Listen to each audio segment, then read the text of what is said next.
hit traffic, the rain.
A little bit less. Like you've still Right, but there's not. is going to be here. But one, but like. She emailed me that just. Oh, because of the rain?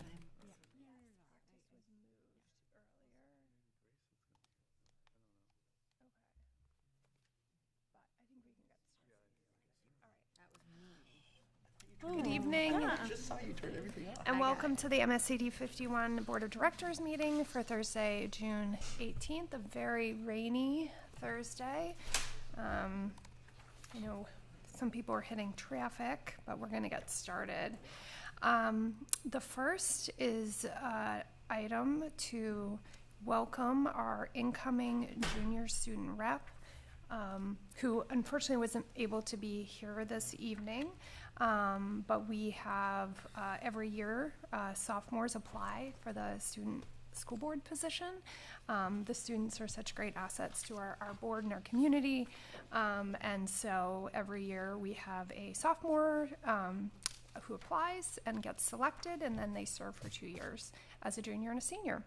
And so this year's student rep is Grace Till, and I have a motion to approve Grace Till as the junior student representative for the 2026-27 school year. So moved. Thank you, Jesse. Can I get a second? Second. Thank you, Tim.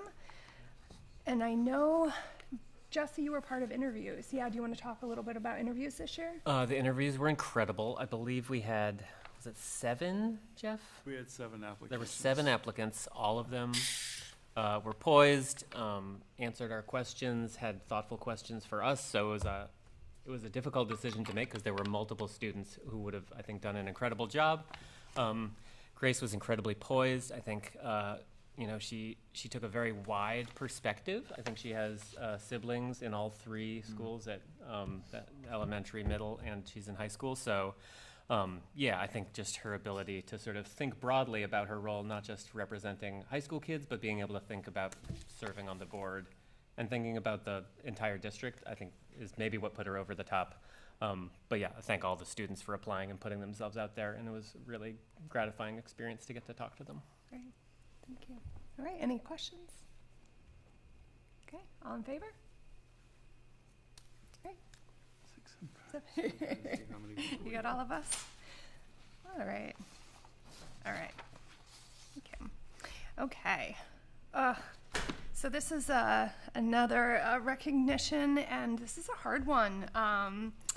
This is recognizing our 2 outgoing board members from Cumberland who have helped shape the school district well into the future. And, you know, it's, okay, this is gonna be hard. Okay, so first I'm gonna start with Megan. Megan is just always has a smile, right? Exactly.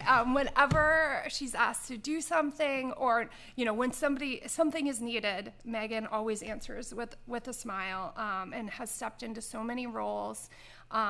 Really appreciate your work with communications, and we're hoping that maybe you might continue to be involved as just a community member on that, really spearheading the school naming process, working with the Cumberland Historical Society so we could make sure that part of the old is part of the new, and just your time and thoughtfulness on each part of your role within the board has just been extraordinary. You've added your medical background to the safety committee, which has been really helpful.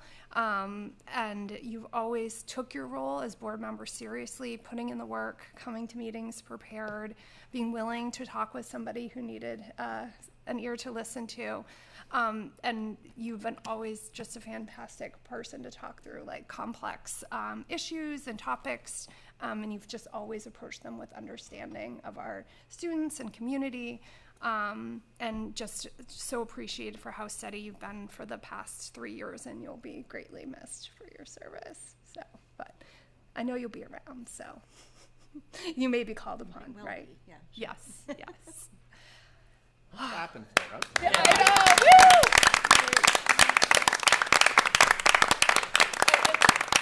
We do have gifts. We have gifts, so yes. All right, Annika. Your quiet and steady presence on the board, or as another board member referred to as the calming presence in the storm of our work. Love that. Thanks, Tim. You are so thoughtful in your words and in your questions, and I think because of sometimes your quiet nature, people might underestimate you, but they do so very wrongly. You're a force, and you've always sought I have always sought and respected your opinion. Others mention how your subtle leadership has made a big impact. You ask questions seeking to understand, often probing opinions or perspectives different from your own. You took on extraordinarily tough assignments, whether on policy or negotiations, with our strategic planning process.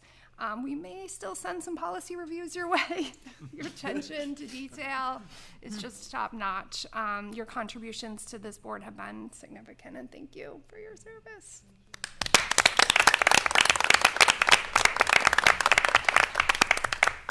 All right, now I just. Thank you.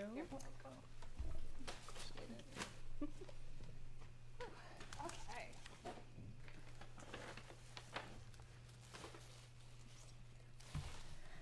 Moving along, we're going to move to approval of minutes. Can I have a motion to approve the minutes of the June 3rd, 2026 meeting as presented?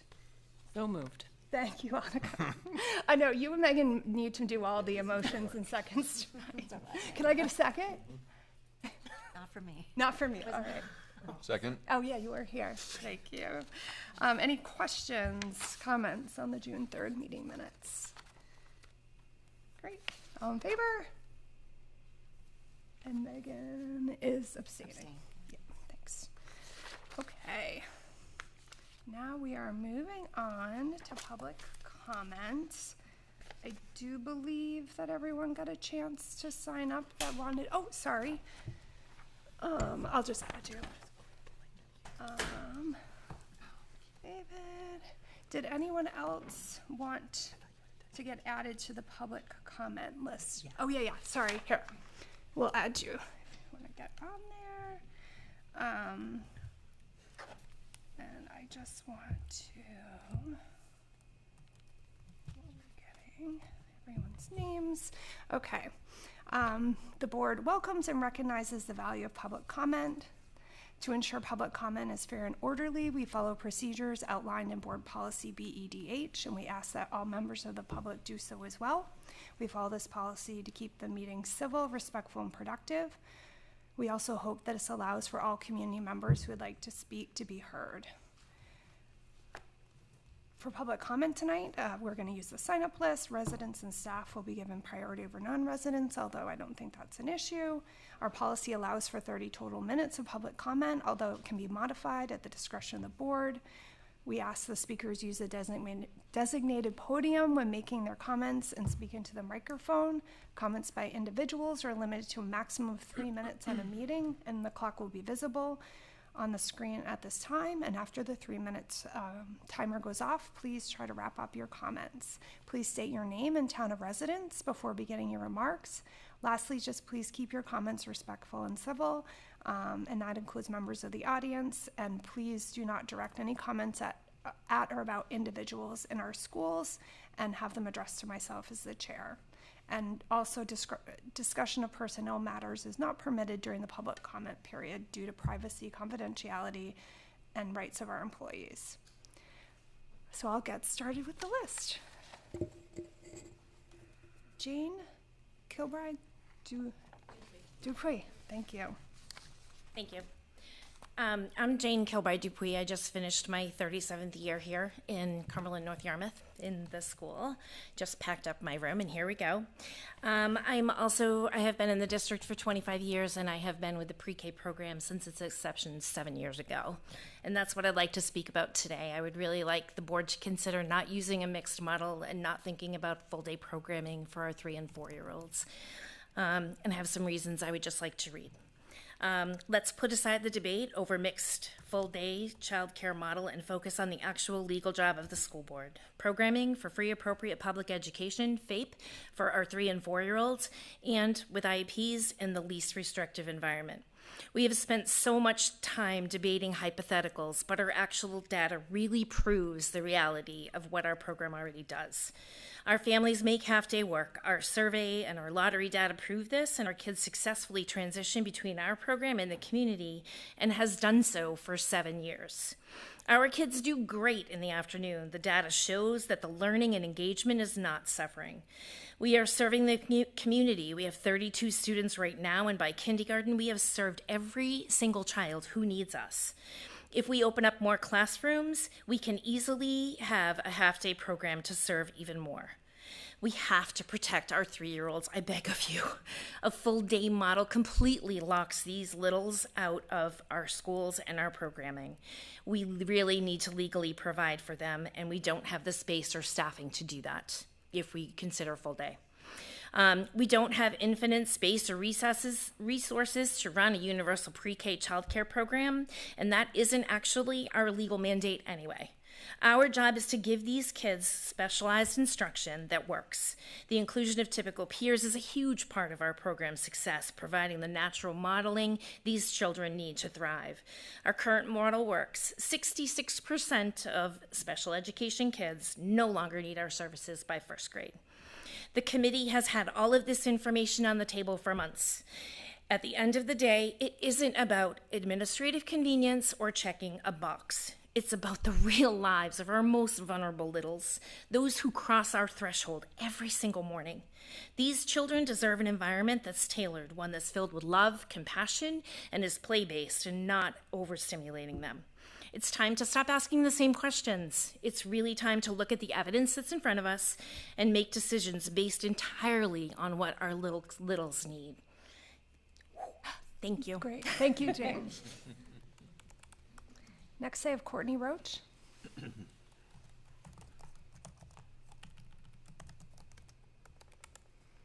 Hi, I'm Courtney Roach. I live in Gray, but I'm an occupational therapist who works with students pre-K through 3rd grade at MIW.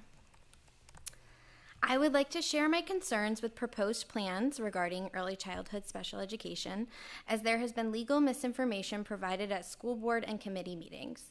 It is critical for decision makers to understand and ensure the legal requirement for our children to receive a free and appropriate public education.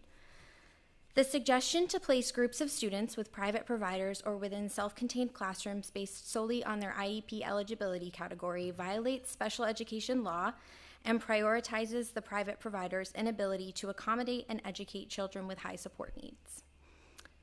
I am also concerned that terminology is not being used accurately. For example, it has been stated that private preschool providers provide specially designed instruction. This is legally false. This misinformation puts MSAD 51 at risk for liability. Our pre-K program has been successful because administrators and staff members have spent years developing our existing program. Between the years of 2019 and 2024, our pre-K program has averaged a 66% IEP dismissal rate by first grade due to our early intervention and MTSS supports. If providers travel within the community, I'm concerned that services will be delivered in a silo. We will not be present at the same time to collaborate. We will use a significant portion of time traveling between locations. We will not necessarily have the opportunity to group children, observe children, or consult easily and regularly. Many community and staff members have agreed that the CDS model is broken and ineffective, yet this would be replicating the CDS model with MSAD 51 providers. Every year, our pre-K program receives children who have not been placed or have been kicked out of the private preschools and child care centers because of behaviors related to their disability. Families have publicly and privately expressed that their children with high support needs were not welcomed outside MSAD 51. This underscores this fact. Private providers do not have the resources to educate all children. Private preschool owners have stated that we should share the wealth and provide our special education resources to them to support private businesses. I am disheartened that the school board may be prioritizing the financial well-being of private businesses over the needs of our most vulnerable children. I believe strongly that a public school district should not provide resources to private businesses who are charging families tuition. Taxpayers pay for us to provide public resources to ensure a free and appropriate public education. Even if taxpayers are paying for slots in a private setting, we are building a school that was voted on by our community, and we should use our in-house resources that are thoughtfully developed and proven to work. I urge the school board to consider evidence-informed practice when selecting the model of special education service delivery for 3- and 4-year-olds in our district. MSAD 51 has prepared for this, and there are dedicated spaces in our new building to support the state of Maine's new regulations. Given this and my stated concerns, I believe we should consider implementing a half-day program for 3-year-olds in our new building. This would service all 3-year-olds with IEPs and use a lottery system to fill the remaining slots with children without IEPs. Children who do not get a spot would continue to attend private providers. All 4-year-olds should be provided pre-K in our brand new expertly designed school. Half-day programs would allow us to reach all 4-year-olds in the district in order to provide special education services to children with IEPs, MTSS supports to children who may need additional support, real-time collaboration among team members within the building. Thank you so much for your time. I really appreciate it. Thank you. Yeah.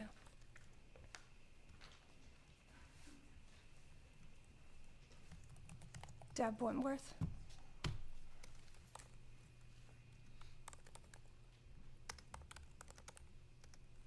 Hello there. As you can see, I'm a proud employee of MSAD 51. I'm either finishing my 18th or my 19th year in the district, and I am a special ed teacher in the pre-K program, and I also work with kindergarten first and second. So I'm lucky enough to start with families right at the beginning and then keep working with them. I sent an email, and I appreciate all of you taking your time to read that, and I'm just going to try to capture some of what I put in my email to you all. So as the special ed teacher in the pre-K program at MIW, it's so impossible to capture the growth that we see with our students in just a half-day program. I'm confident that we can see the same results when in servicing our 3-year-olds. We have worked with students that have missed crucial early intervention opportunities due to lack of providers in our community. Additionally, we've had multiple students been asked to leave programs due to behaviors. One student up to 3 private providers, they were asked to leave, and that would never happen. We would never ask students to not come to our program due to interfering behaviors. So those students have missed those crucial early interventions. So keeping early intervention within the walls of MSAD 51 provides vital, consistent, and necessary early intervention that students may not receive otherwise. We provide an embedded program with the highest quality of providers. We're so eager and so excited to have this opportunity to further develop relationships with our families of our youngest learners. And we just hope you'll consider some of those things. Thank you. Thank you.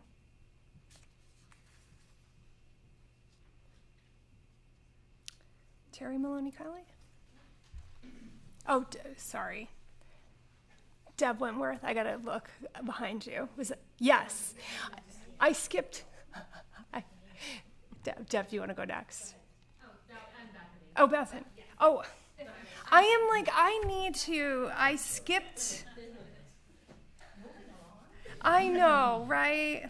I'm really not trying to rush anyone. That's all right. Hi, everyone. My name is Bethany Perez-Feblas. I am an employee of the district, but I am also a parent. I live in North Yarmouth. I'm an embedded social worker at MIW for special education. So I sent an email, but I am going to read some of it and also expand. First of all, I took part in part of the focus groups for parents of special education students, and I'm not sure that the board is integrating the information and discussion that happened at the focus group with families with special education students in the way that parents communicated. While there was concern about transition for half days, this was mostly focused on when children were being kicked out of community programs and had to begin new programs or wait for placement with CDS. We could solve the half-day care issues with community providers offering half-day daycare without charging full-day rates. In my job at MIW, I see and work with staff who nurture and care for children on a daily basis. We meet their needs developmentally and emotionally. Children need co-regulation, and that often includes hugs, which are always optional, of course. While the district and the people who work for the district make sure my children get what they need to access learning in the most appropriate ways for them, I cannot say the same about the community programs. Not only has one of my children been turned away from multiple preschools, even with an au pair that we had that was a special education teacher in Mexico and had great English, but we also experience exclusion daily in the community. Special Olympics is great. One of my kids is on the district website, smiling away. Again, this is provided by the district. Besides swim lessons at the Greeley Pool with Rob Hale, we get talked about. People giggle, laugh, make comments. It's really kind of disheartening to see that. So while waiting for CDS placement, a lot of and being asked to leave preschools, our little boy was not getting services at all from CDS. So not only did he deserve to have the education, but MSAD 51 welcomed him in. All three of my kids have gone to the pre-K program, and they've done amazing. Education is survival for these children, and while businesses are important, prioritizing them in order so that they don't shut down, it's not really what we should be focusing on.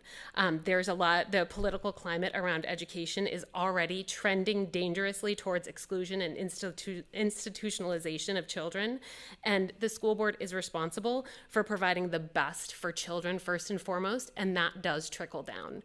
When kids are included, it makes regular education students develop more social skills, more empathy, and there is actually research that has been done that says that their academic outcomes are equal or greater when inclusion happens. Didn't get through everything, thought I could talk faster than that, thanks. Appreciate it, and thanks for your email. All right, so I got Deb. Great. Now I can follow a list, boy. All right, Terry. You're up.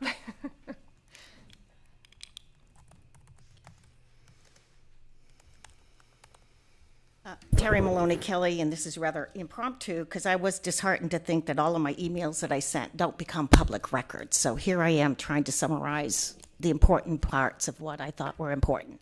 I'm not a parent. I am a citizen with a much global, broader view, I think, of our community than what you have to have within this room. I honestly, I think this combined mixed delivery service is a no-brainer. We have the resources in our community. My understanding is the state does not, which is why we are becoming responsible for these duties. We don't have enough staff to do it all. And we have the professionals in our community, and it astounds me, honestly, to think that we are not looking to collaborate with those that have the great reputation already in our community. I hear some disparaging things, but I don't believe it, honestly. So the other thing is, for me as a taxpayer, I'm thinking, as a human being, we are looking to put people out of work. We are looking to create a situation that will be much more difficult for parents that might need just childcare. So I would encourage you. I come here often, and my voice is heard. My voice is listened to, but I do appreciate. I had one of the members ask me a question about paying as a taxpayer.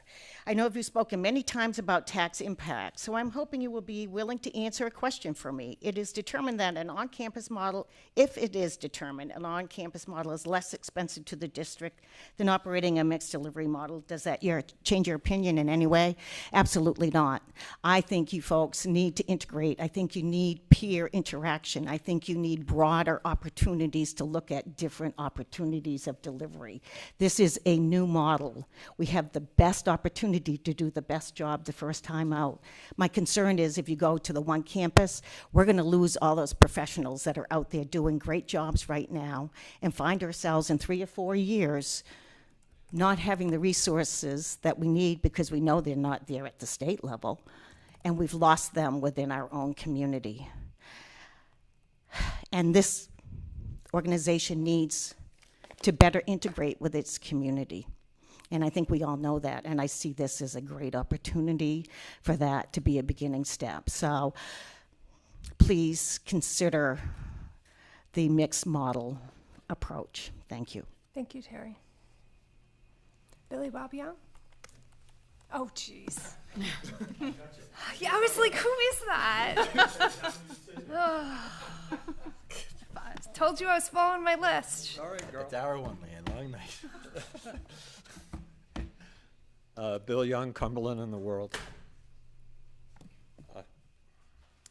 See, I wrote this down because I'm so good at this. With regards to the 60-year-old school funding relationship between Cumberland and North Yarmouth, I have questions about the way you went about asking the board how they wanted to vote or handle this issue.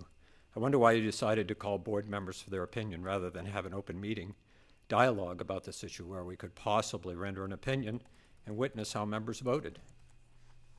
While you decided not to take this up, you basically told Cumberland residents that you don't care about this issue and how their taxes are affected. You have now left it up to the CNYTA and others to gather signatures that will now push us forward. It will be inevitable that this will happen. You just made it harder. We have tried to collaborate, to be collaborative and honest with you so that we can inform taxpayers of how and where their money was spent by the entity that costs the community the most on their tax bill. That appears to be a one-way street as far as FY26 was concerned. My hope for FY27 is that the board pays more attention to the budget, that the school follows its own policies and procedures, that you are more transparent and you actually give some thought to the residents who are having a hard time because of your unwillingness to tighten your budget belts or have some imagination and cost containment. Finally, I want to write good things about this board. You may notice I rarely write anything about the CTC, Cumberland Town Council. They allow 5 minutes to speak. They have a conversation with you. They ask you questions. We are able to comment on agenda items as they come up. They give you 2 minutes rebuttal time. Even North Yarmouth allows that. You are the most restrictive, yet with the largest budget. Time to consider some changes. Thank you. Thank you, Bill. Shirley.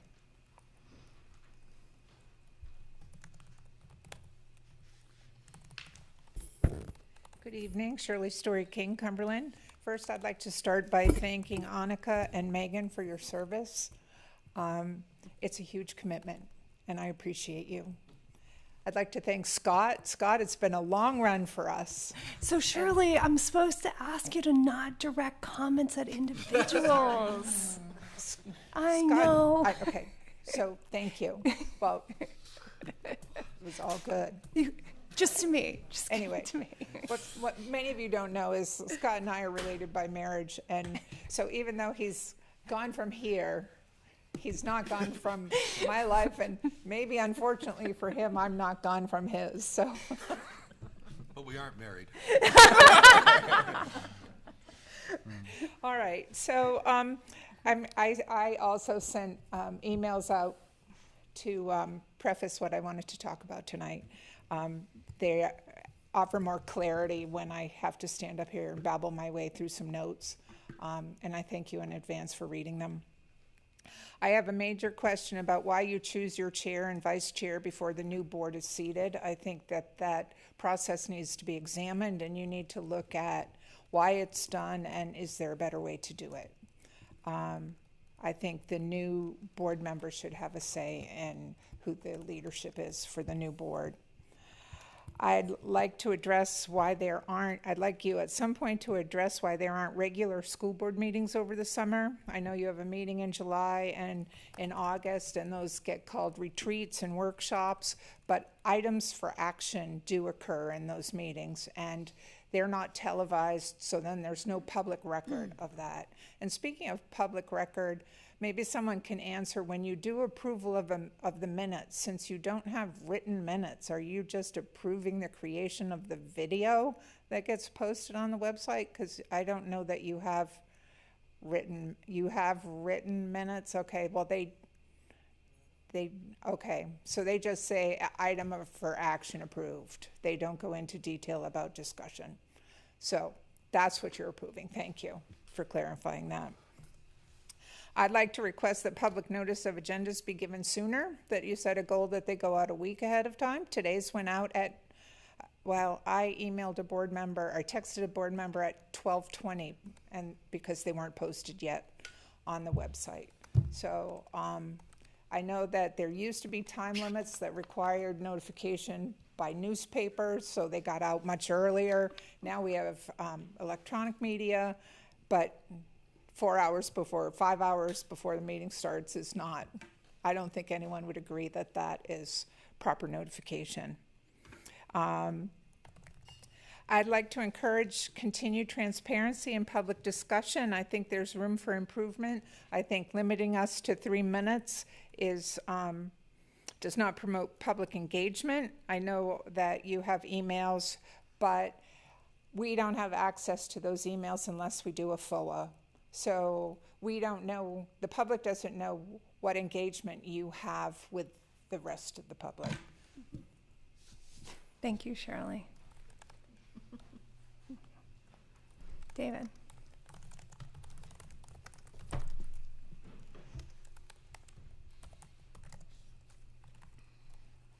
Good evening, Dave Noonan, 9 Meadow Lane.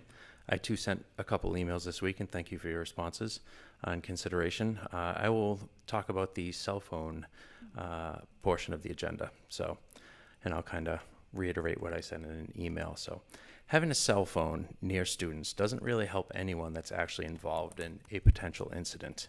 It helps ease the anxiety of parents only, whom should not be attempting to contact their child in any way, as it could lead to putting them in further harm's way by having their phone go off, leading to those hiding behind being found more easily. Students can also read misinformation on social media that's posted, and by scrambling for their phones, they would not be paying attention to adults who should be providing the appropriate direction. At the core of this issue is the false alarm on May 1st of this year that should have taught us that we need to focus on process more closely. As the senior student representative on the board had and I'm paraphrasing, not the exact words, there needs to be more teaching around what happens if there were an actual incident. She said it herself, we practice for 3 or 4 days on how to march and accept a diploma, but we barely get taught on what to do in an Alice situation. We as a community need to teach our children how to respond in those situations, not rely on having a phone nearby, as it will. As cited in, I sent you guys 4 articles, and there were many more that I've read, to do potentially much more harm than good. And these comments around that don't even include the facts that Mari Treblecock shared of having student cell phones nearby and not being able to use it creates as much harm, per the study she cited, as bullying does.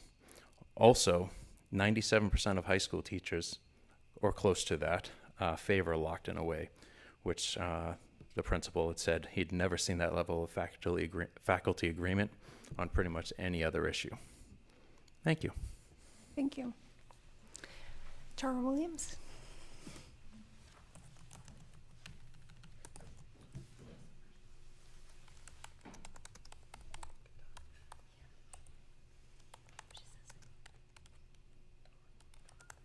Right. Good evening. I'm Tara Williams. I live in Cumberland. I'm a community member, a parent of 2 children at MSAD 51, and a longtime education professional who's worked in public schools and childcare programs and in early childhood and learning systems. And I'm here tonight first to just say that I deeply appreciate the work of the board, the Early Childhood Special Education Committee, all of the stakeholders who have come for public comment, who have participated in focus groups and surveys. It's a really big responsibility to make a decision about early childhood special education. And as a couple of people have mentioned tonight, these are our youngest and most vulnerable children.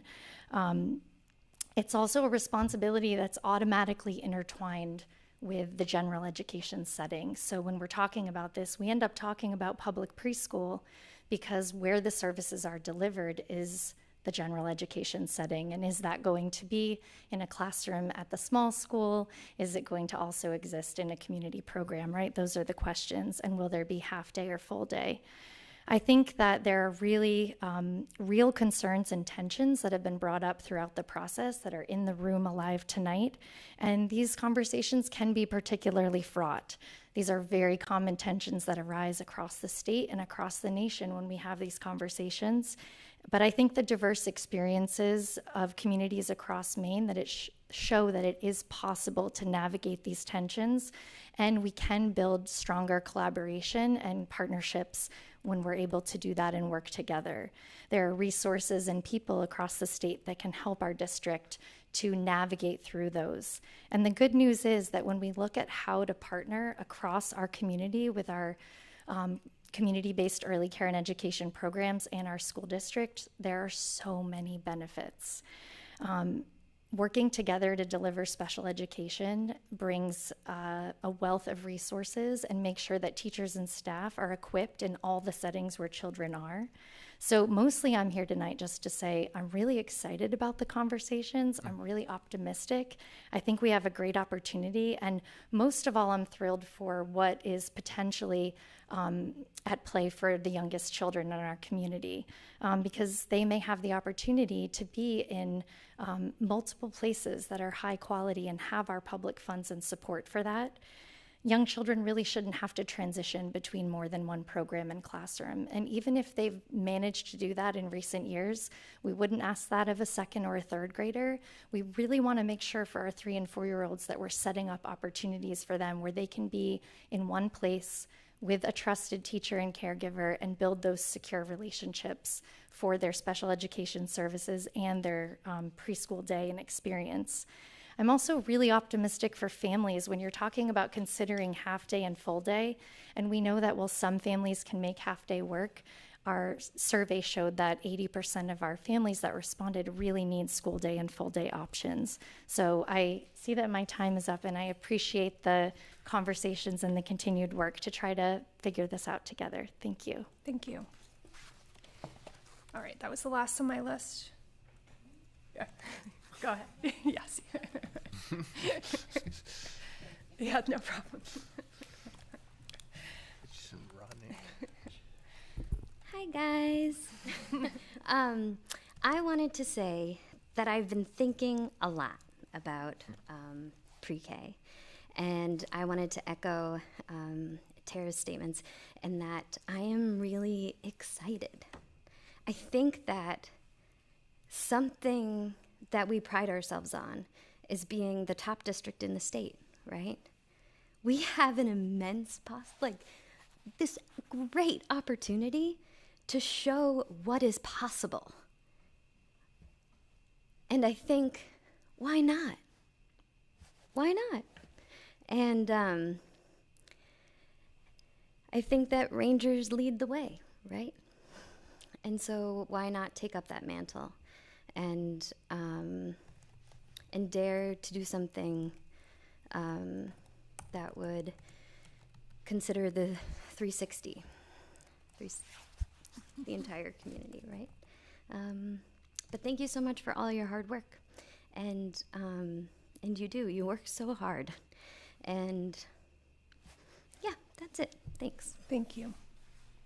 Okay, that was the end of my list. Anyone? Okay, good. Okay, now we're gonna move on to presentations. We have a grade 8 Spain trip. Thank you. I didn't have a name, so thank you.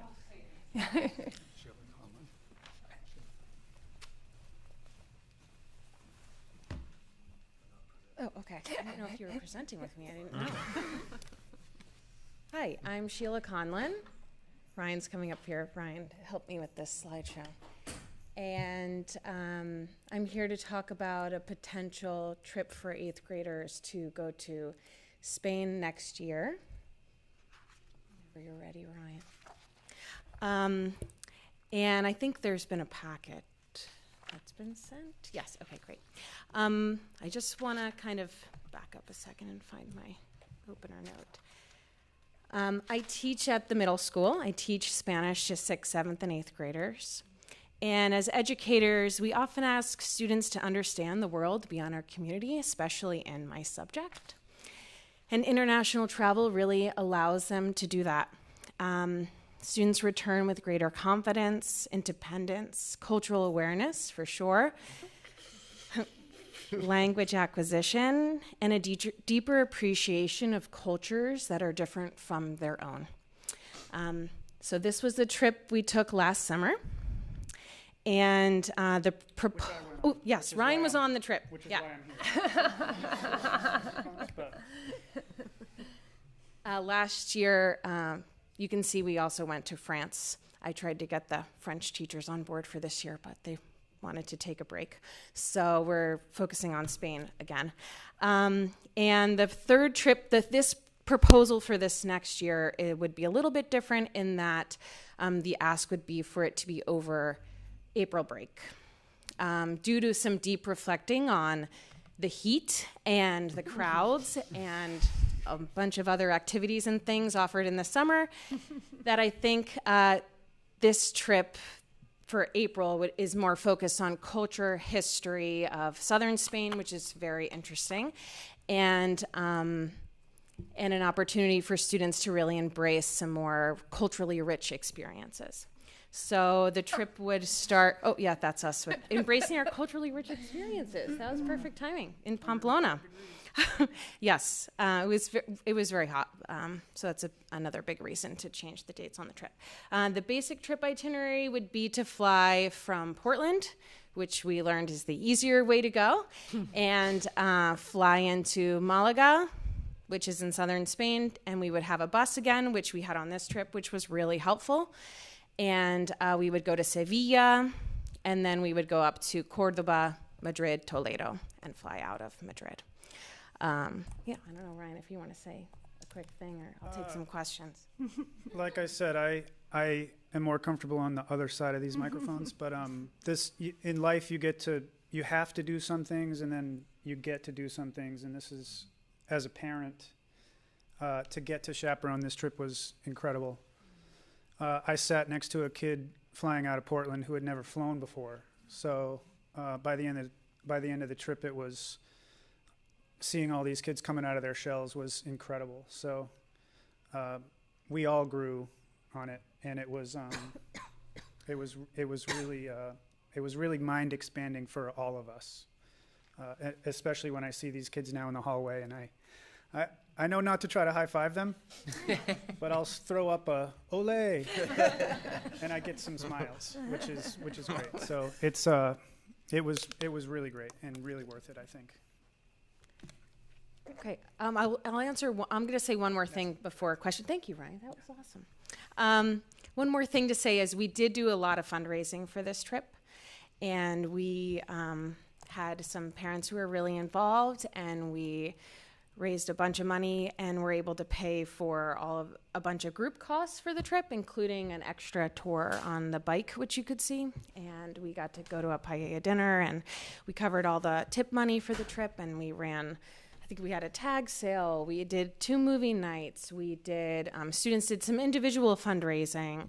What else did we do? We sold hockey tickets. We did a lot of different things. It was a lot of work, but it was good. Yeah. Okay, I'll take any questions. Yeah. Do board members have questions? My question was about fundraising. Yeah. So I'm glad to hear that the kids really have skin in the game. Yeah. Thank you. We did a babysitting night too one night, and the kids had to lead all these activities with the elementary students. It was really fun. They enjoyed it. Thank you for really making it global by, within our community, and then taking on the trip for those experiences. Yeah, the only reason these trips happen is because our incredible Willingness. teachers like yourself come forward with it, because we wouldn't have these opportunities without you bringing them forward, so thank you. So on just so people know what we're looking at, so the estimated cost for a trip per student is $4,469, so $4,469 per student, and that you try to offset as much as you can with fundraising. Yep. And it's for 30 to 35 students? Yes. Yeah. Okay. Other questions? Megan? Mm-hmm. So this is for 8th graders. Do you ever run into a situation where you don't get enough involvement from 8th graders and then bring in 7th graders? I haven't had that yet. Last year we put a couple students on the wait list for the trip, and then as the year went on, some students had dropped out of the trip, and we pulled some students off of the wait list. So high involvement. So we had a large number. It's usually people are very interested in the trip, but also if it was lower numbers, we could always go and be attached to another group that's going. It's just really nice to have the flexibility of only our school and consistent expectations and everything, but it's a possibility. Yeah. I would prefer 8th graders, but I do like 7th graders. And it doesn't sound like there's a problem in interest. Spring or summer 8th grade is like, they're really stepping into moving into high school, and it was really, even across the course of the trip, like so much growth. And so many parents reached out to me afterwards too and said things like, they have really grown up. I can't believe it. They've only been gone 8 or 9 days, and they've just are doing so many more things and being so much more responsible for things. And So one of my questions is kind of a follow-up to that, but first want to say that I definitely appreciate you all creating this opportunity. My son was on the trip last year. And my follow-up question was whether this would also be open to French students, given that it is just to Spain this time. I know. I think I would prefer to keep it just Spanish, because then I think the students are really encouraged to use their Spanish in the trip. I tried to talk to the French teachers into doing it, but they didn't want. I said I could help you. You could go to Quebec, or we could do something, but they were a tough sell. So I would really prefer to keep it Spanish, because I really want the kids to use the language. And I think with France and Spain, it was nice because when we were in France, the French students were helping the Spanish students. And then when we were in Spain, the Spanish students were helping the French students, especially. And everybody was helping me. Yeah, everybody was helping some of the, well, pretty much just you. No, just kidding. Yeah, but I would prefer, but I guess I could see what happens with the numbers, and I'd be more open to it. I want to ask about April. April. But Yes. first, again, agreed. Thanks for this, Ryan. Thanks for going and spending that time. And I think like that's a lot of like volunteer time, even though I'm sure it was like exceptional for you. Like it's a lot. So You're on the clock the whole yeah, time. you're on it. Yeah. I mean, it's, you know, there were 5 of us for 33 Yeah, I think that's right. kids, and there was not a lot of downtime. Yeah. There's a lot of things going on. All great. I travel with Mostly 4, and I need a injury. mother-in-law. So I understand. My question is on April, because I know one of our challenges as a family in April is that prices go way up because they know it's April break. And I don't know if you've done some like cost analysis versus different times. And this might be a really stupid question, but I feel like it's like educationally based. And could you get away with going during the school year and they get credit for that, and you build a that's a curriculum bigger into question. that? Because it's cheaper that way. I mean, I would love to go on a not break, but I didn't even think that was a possibility of what to do. So I would love to Sometimes go I on just not throw break. dynamite into a room and see what happens. But yeah, I mean, I think I that April, I just know, I agree. The summer is rough, and you're battling health issues with that and heat. And The heat has been rough. I think especially for Mainers, going somewhere really hot. it was rough. Yeah. One time you don't want to leave Maine is then. But did you do like a cost analysis? Right. Well, the other costs that I've looked at has been the summer costs, because those have been the trips that I've done before, and it's comparable for a summertime trip, an after school type of trip for that year. Okay. I'm sure it would be slightly cheaper if it was during the school year, but like I said, I have been talking about this with some of my colleagues, and people have said things like, I don't think they're going to approve an April break trip. So I was like, well, let's start with that and see what happens and go from there. So yeah, I don't know about how credits would work at the middle school level. I don't know. It's a good question. Yeah, because don't some of our high school programs run during the school year when they do? No, they usually run. They sometimes overlap a couple of days for our high school trips, and I assume that there would be a couple of days of overlap if it's 8 or 9 days. I think we would have to leave right up, like what the window it's an 8-day trip. So the window that I was looking at was either, I think we have that Friday off for April break. So it was either leave the Friday and come back the following Saturday, or leave the Saturday and come back the following Friday. Maybe it's wrong. Maybe it's one other day. Yeah. Where it would fit in the break. I just think that's it. Like, I mean, it's very instructional in nature, and there's also very limited breaks for families to have together. And so I would prefer that over the summer. I think like my kid going on an 8th grade trip. I would love that. I do recognize also that, like, you know, you don't want kids picking between the big family reunion ski trip or whatever it is and an awesome opportunity like that. And so I think being creative would be a thought. Yeah, I know. Some people leave for breaks early because of costs for flights and whatnot. And yeah, would it be a consideration of this trip? Like if the kids who and the teachers who went would be excused, you know, a few days in one direction or the other. I don't know if that's under the purview of the board or like. Well, it's consistent. I mean, there's attendance issues when we're talking about attendance. You know, it's one thing when a parent makes a decision, but it's another thing when the school makes a decision. And so there would be attendance implications. Obviously, they would be excused, I would assume, but we'd have to look at that. It'd be a little more complicated. I would say consistency-wise, when I'm thinking about the other international trips in our district, there have been a couple of days on an end of a break where there's been some overlap, where the kids might leave early or come back a couple days later. But generally speaking, it's not just to be, you know, the entire trip is that way. So I think that just to be consistent with our other international trips that we've run, that's generally how we've approached it.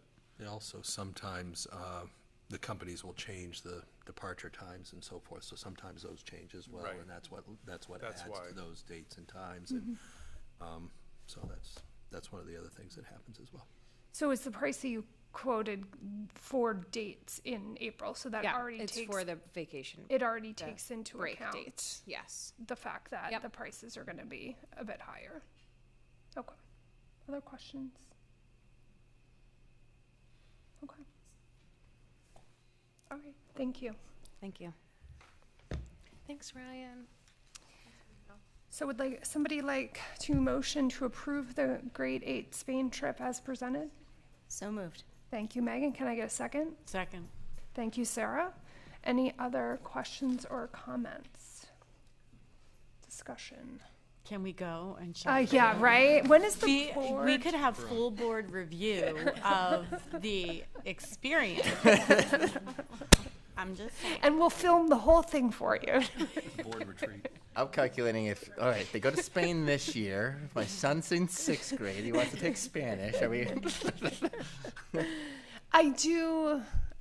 It is, again, I so appreciate, I mean, this is a lot we ask a lot of our teachers already, and then for them to put themselves forward with a trip like this is a lot. And so I understand if certain teachers aren't able to make that commitment for probably a variety of reasons, but it's too bad that we don't have a matching, like all students have to take French or Spanish, and then if it's only open to one of those groups. I guess I have. I would also say there's Oh yeah, you're good.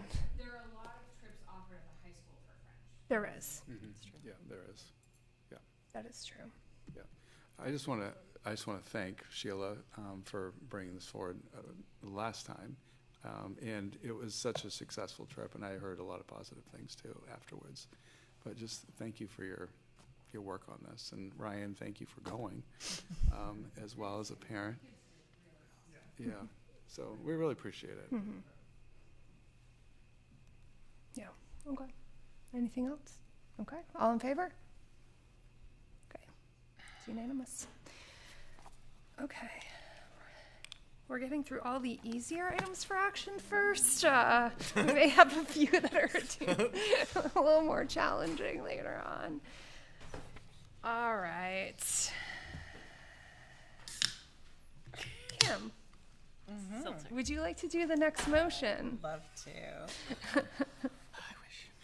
I move that the computation and declaration of votes for the district budget validation referendum, Article 1, and process, Article 2, dated June 9th, 2026, and attached hereto be approved. That the computation and declaration of votes be entered upon the records of Maine School Administrative District Number 51. And that a certified copy of the computation and declaration of votes be sent to each of the municipal clerks of the member municipalities within Maine School Administrative District Number 51. Thank you, Kim. Can I get a second, please? Second. Thank you, Jesse. Questions, comments? This is just the legal language that we have to read every year once it passes, and we're very grateful that it did. It's close. All right. All in favor? Okay, it's unanimous. Thank you. Do you want to do the next motion? I can do the next two.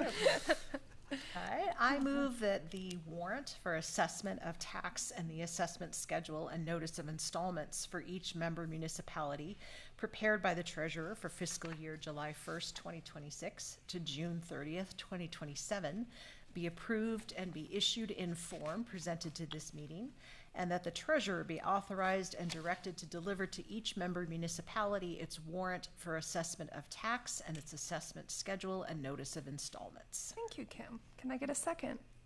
Second. Thank you, Sean. Questions or comments? Okay. All in favor? Unanimous. I have a number of documents that the board needs to sign at the end of the meeting. Okay. Oh my God. Should have told us that before we voted. I know, we're not going anywhere. Okay. Moving on, cost center transfers. Okay. Do you want to keep, you're going to keep going? Oh, you're on a roll.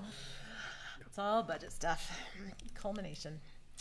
I move that this board authorize the following cost center transfers in the fiscal year 24-25 budget. provided that the total budget shall not be increased by these transfers.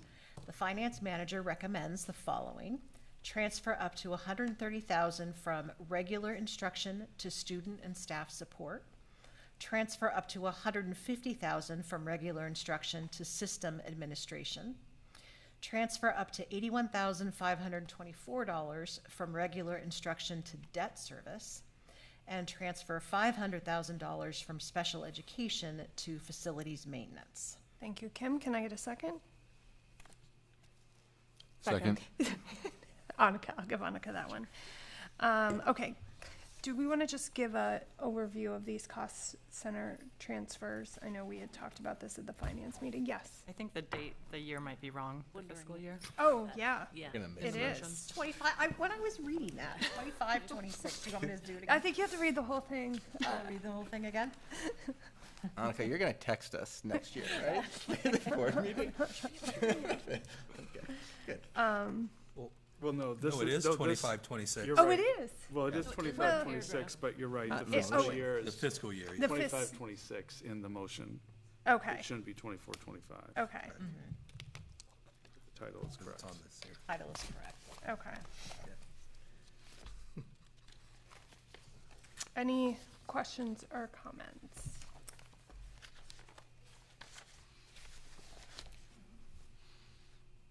Annika? Well, so we did get a letter that explained some of this. I wonder if Yes. it's worth going through Yeah. some of that. Do you want to give the highlights? We're going to get you for It's okay, it's fine. last meeting, Scott. So. Glad to explain it. So this is a common practice in schools and municipalities of cost center transfers between the cost centers are approved at the district budget meeting, and the board is authorized to do up to 5% by state statute from any cost center to another cost center. So, and that's because the state recognizes the difficulty of you're creating a budget and basically done with it in April that's voted on at a district budget meeting, and before you're actually really expending the budget, you're all the way around to September. So there's a huge gap that happens, and there's also a multitude of things that happen during a fiscal year. And so this is one of the management tools that is used in order to manage the budget. So in the first cost center transfer for regular instruction, moving from regular instruction, we've had some expenditure issues in some of our other cost centers, so I'll just explain those quickly. So if you were to look at, for instance, if you go to the cost center summary page, which is on this particular document right here, which was part of your package, what you'll find is that I'll start at debt service. So this was the area where we had the purchase of the Wyatt property, or the adjacent land purchase. And originally, I had anticipated that that could either have been taken from capital or it can be taken from the one campus project.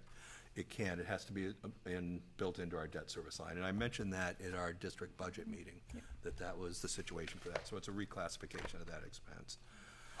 Facilities maintenance, you'll see that that's $415,000, almost $416,000 over.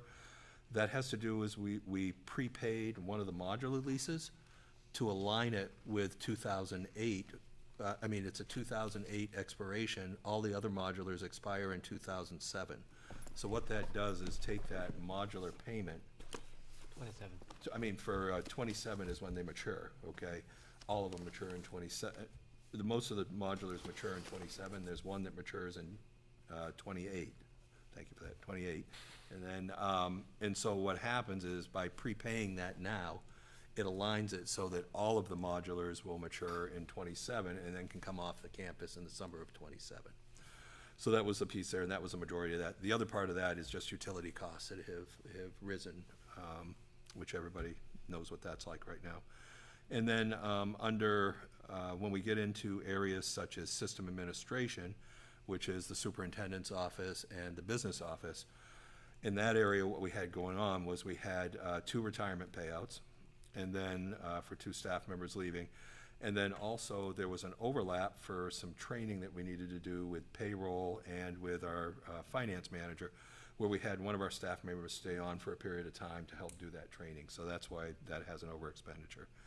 And then the final one in student and staff support, the almost $114,000 that is over there is due to the prepayment of leases, and which are technology leases. So we made interest savings and also did not have to carry those leases into the next year, which helped in the fiscal year 27 budget and helped keep that down. So now I'll go to the cost centers and explain to you why there's maybe funds available, okay? So if you take a look at regular instruction, there's about 768,000, and the majority of that was due, balance remaining, and the majority of that was due to several unfilled teaching positions, and also an ed tech position, and then also if you look at the health insurance lines, there was also some funding that was left over in health insurance. We have an open enrollment in May every year. We don't exactly know, and also through employment or attrition, we don't know what people are necessarily going to take in health insurance. So we have to budget for what we think. So there was funds that were available there. So that's why we're using some of that to transfer to other cost centers. In special education, we had the majority of that, it's about 718,000. There was some out-of-district placements that were not needed after they were budgeted for based on students who were going to be attending the district. Those were not used. That was close to right around 400,000. There was also some educational technician positions that weren't filled. And again, some health insurance pieces. And so that's really the explanation between those lines, which allows us to manage our budget and then deal with those things that came up, and also position the district well going into fiscal year 27, and some things that we didn't have to carry into fiscal year 27 that were taken care of in 26. So I don't know if anybody has any other questions on those. That was helpful, thank you. Sure. Questions? Okay, all in favor? All opposed? Can I state why I'm opposed? Sure. It's just simply the voters approved certain amounts in certain places, and I think that's where it should be spent. I understand the management and the I don't think that anything is being done improperly. I'll state that. Thank you, Sarah. Okay, so next we have the item for action is to approve an ECSC plan, childhood special education. Thank you. I was like, what? Early childhood special education. So to get the discussion going, we need to have a motion. Thank you, Sarah. A motion that gets put forward. And so I guess I would ask, we have a draft just so we knew the level of detail that we might be looking for, but I'm open for somebody to put a motion forward for what we would like to have for discussion initially. You want to read it? I'll read it. If I read it, I'm amended. Right. I'll read it, but no authorship here. All right.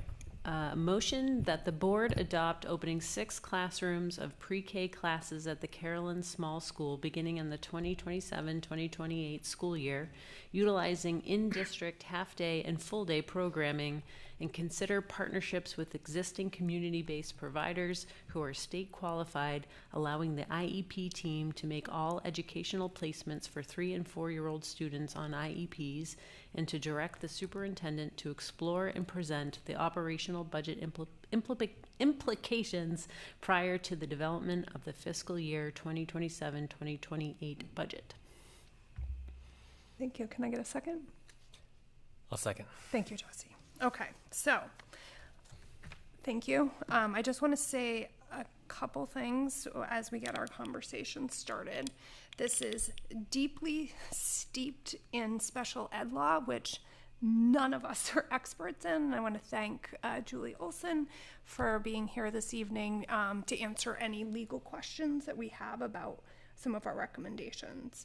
I do understand that there may be an issue with the providing half-day and full-day services in that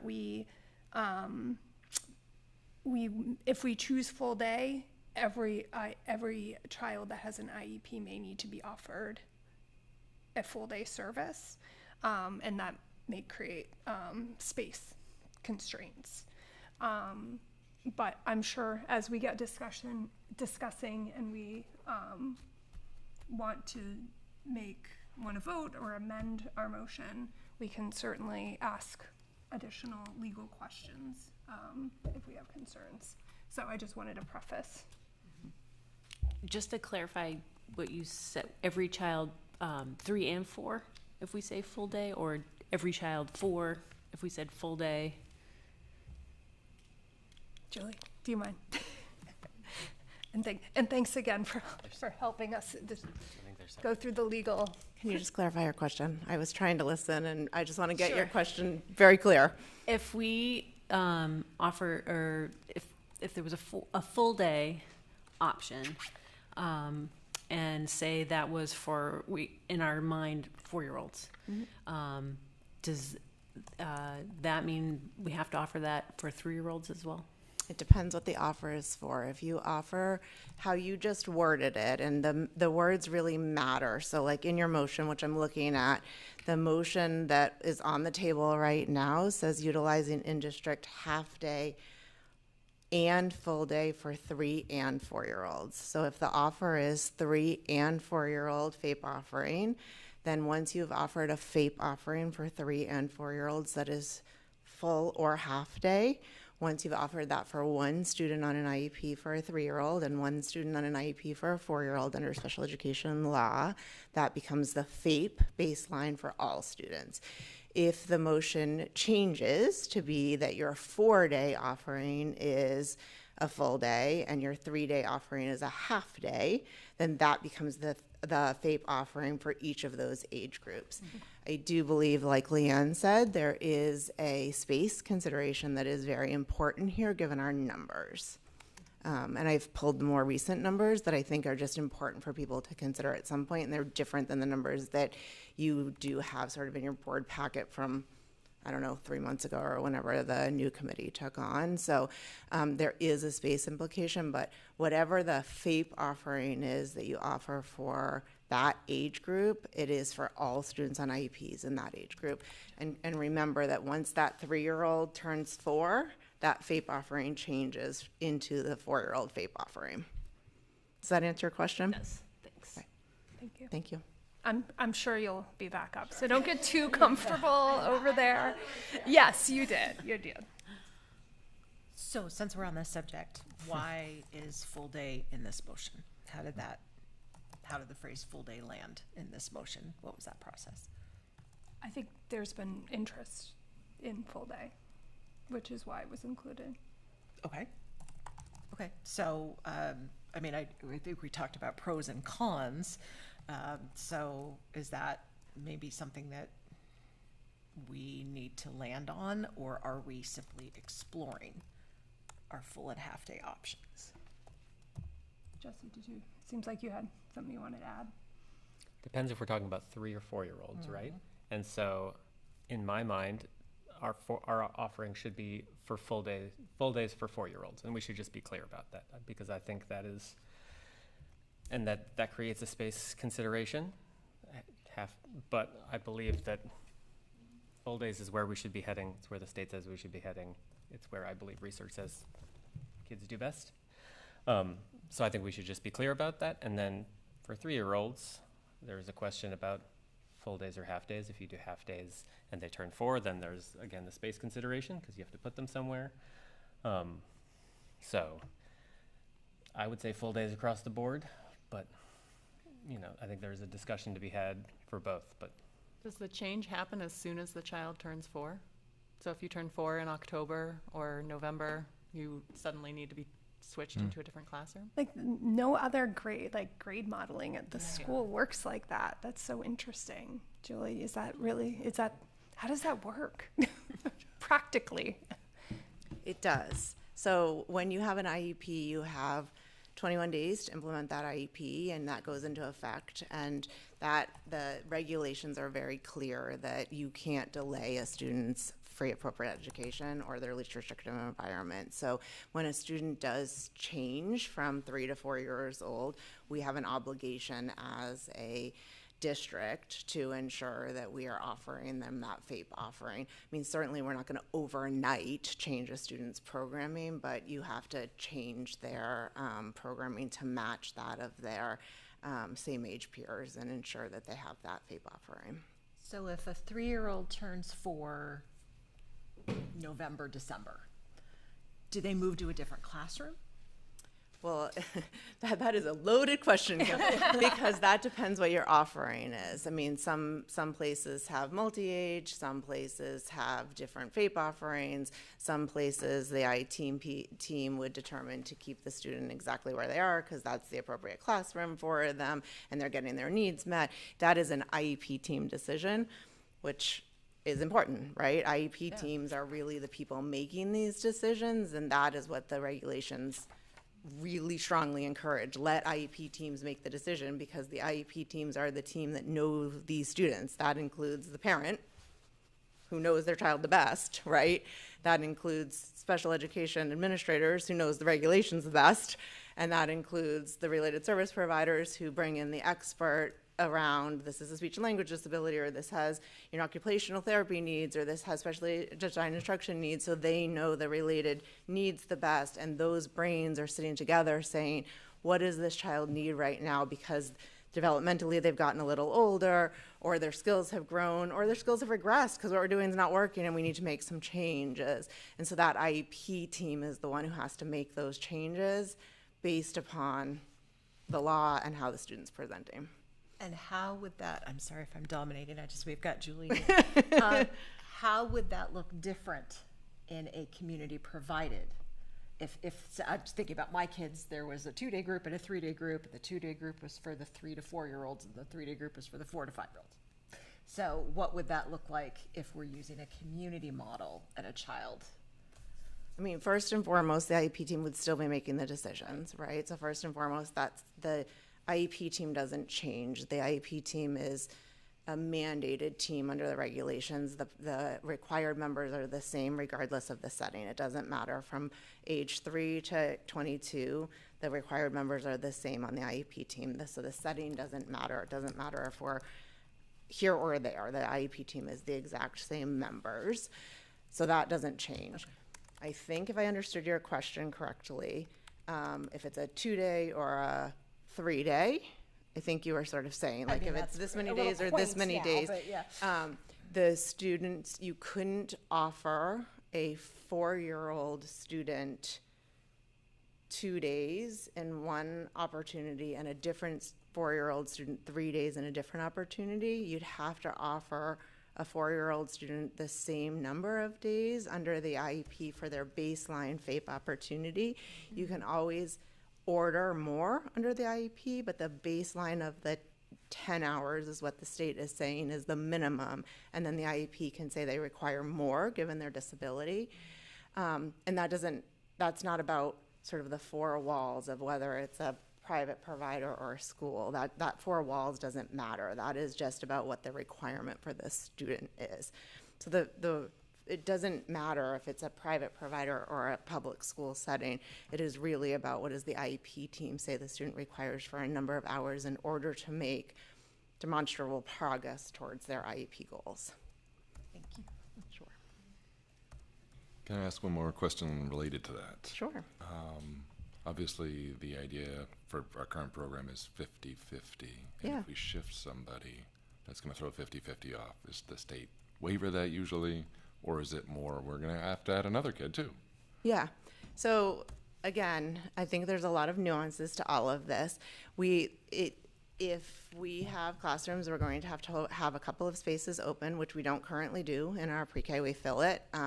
Even, for example, last week for our incoming pre-K class, we had a student who moved out. And we know this is a transient age for students. It was a Tuesday afternoon. By Wednesday morning, our wait list was full, right? Somebody had taken the spot. We have a wait list about 40 deep right now on our lottery. So we're full, right? We're completely full. Every year we're full. We don't leave open enrollment spots. In this model, we will need to have some open enrollment spots because of the requirement of servicing all of our students. So some of the spots will just need to remain open in terms of new identifications of students.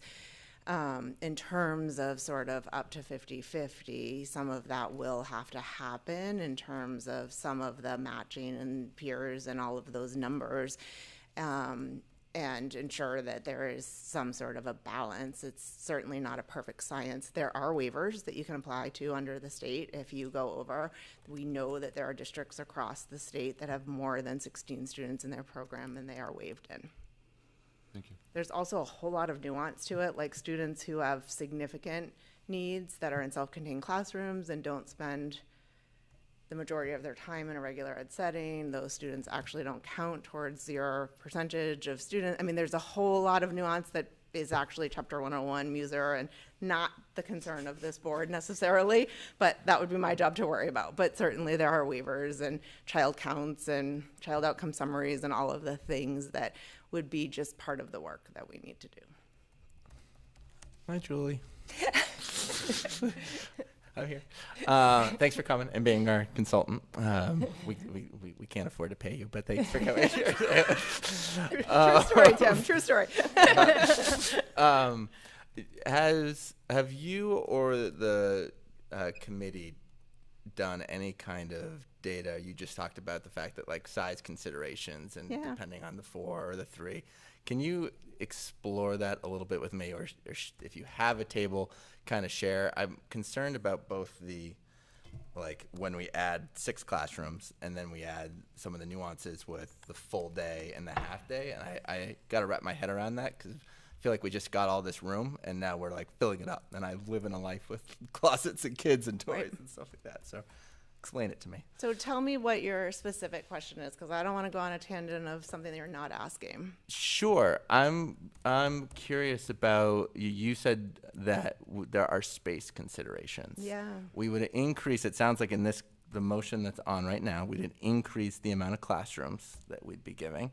And full day, I think, changes the amount, right, versus half day that we can get in and out. So I'm curious just how many more students that we're pulling from the community, because this, depending on what we do with half day and full day, feels like we're moving actually less than a mixed delivery model than my understanding was last time. And so I'm just kind of curious, but I want to see the numbers. This is a feels like. So if you have numbers in terms of what that shift actually looks like in our classrooms, that would be good. And I just wanted to give some context for people who may not have looked at the map of the new building. There are 6 rooms, maybe not all designated pre-K, but in the same space that could be used in that pre-K wing for 6 classrooms kind of in that area. And that's where the 6 came from. Doesn't mean we need to use them for that And reason. also to be clear, that doesn't include the potential expansion space that we have there, right? Yes. That's what we have currently. Yeah. So I will do my best to answer what I think your question is, but if I get off track, please feel free to interrupt me. I won't be insulted. No, good. So when I look at our numbers, we are a growing district. We are substantially growing compared to our 2 towns on either side of us. Compared to Yarmouth and Falmouth, when they look at their incoming numbers, they are lower than ours. We have a lot more students somehow as our 3 and 4-year-olds. And so when we look at like our current 25-26 year, we just pulled our numbers, I don't know, yesterday or the day before, which are different numbers. And I was saying to Leanne today, I hate when people spring data on me. So I just really need to apologize in advance, because the numbers you had in your board packet, I had sort of notated an asterisk like old data. Yeah. It's old data, Live. right? So when we pulled your numbers yesterday or the day before, we, for this current year, have 34 3-year-olds and 39 4-year-olds, which is not the number you all were working off of, right? Because now it's the end of the school year. And that does not include 2 additional referrals for 4-year-olds and 4 additional referrals for 3-year-olds. So that's different numbers than you guys were all talking even 2 weeks ago, right? That's substantially more data. Additionally, for the 26-27 school year right now, and this is sort of hot off the press this morning from Child Development Services, they currently have 19 3-year-olds for us and 34 4-year-olds. And that's like the 3-year-olds for next year. I mean, they're still babies, right? They don't know yet all of our 3-year-olds. But as you can see, if you had looked at sort of your board packet from 2022 school year to 2027 school year, we are pretty substantially doing this for our we're not even a bell curve, right? Like, we are just a straight upward trend in terms of our numbers. So if you do the math and we say 6 classrooms that are full-day classrooms for just our 4-year-olds, you're at 16 kids in a classroom, 64 kids with matching peers. You can't fit all of our 4-year-olds. You just can't do it. It doesn't work. We would do 16 3-year-olds. What? 16 3-year-olds. Well, right. Sorry. Right? So you can. I just had to repeat that back. Right? And so you just actually can't. The math's not mathing, if you want to use like a teenage term. The math's not mathing at that point. It just, you actually don't meet the needs of our students, or leave, to Sean's point, the open referrals or the ability to service all of our students, plus have referrals, dismissals, and all the great work that all of you heard from our providers and our, the dismissal rates. It doesn't allow for all of that work to be done. And so that's what I'm saying about space. I mean, that just really looks towards a half-day model that allows for us. And really, in all of my professionalism, I feel very strongly and passionately about the fact that we have had a very strong relationship with our providers for the past 7 years. Our students have transitioned really well. We write good notes, they pass them back to us, we're able to collaborate thoughtfully. Do we want our students always transitioning half day? No. Would it be ideal if we could build 1 million classrooms and have them all here and not transitioning? Yeah, it's not the reality that we're living in. We are going to have a mandate at some point from the state to do universal pre-K. It's going to happen. That will be the end of the story at some point, but we're not at the end of the story. We're in the middle of the story, and this is the first bite at the apple, which is 3- and 4-year-old FAPE, and the next bite will be universal pre-K. The state has said that.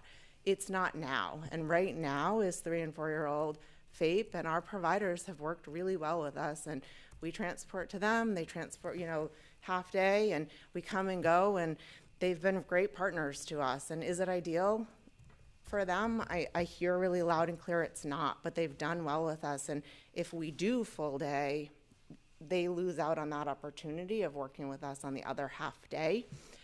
If we do half day, they still have that opportunity to work and collaborate with us, and our students have that opportunity as well. So, and it works.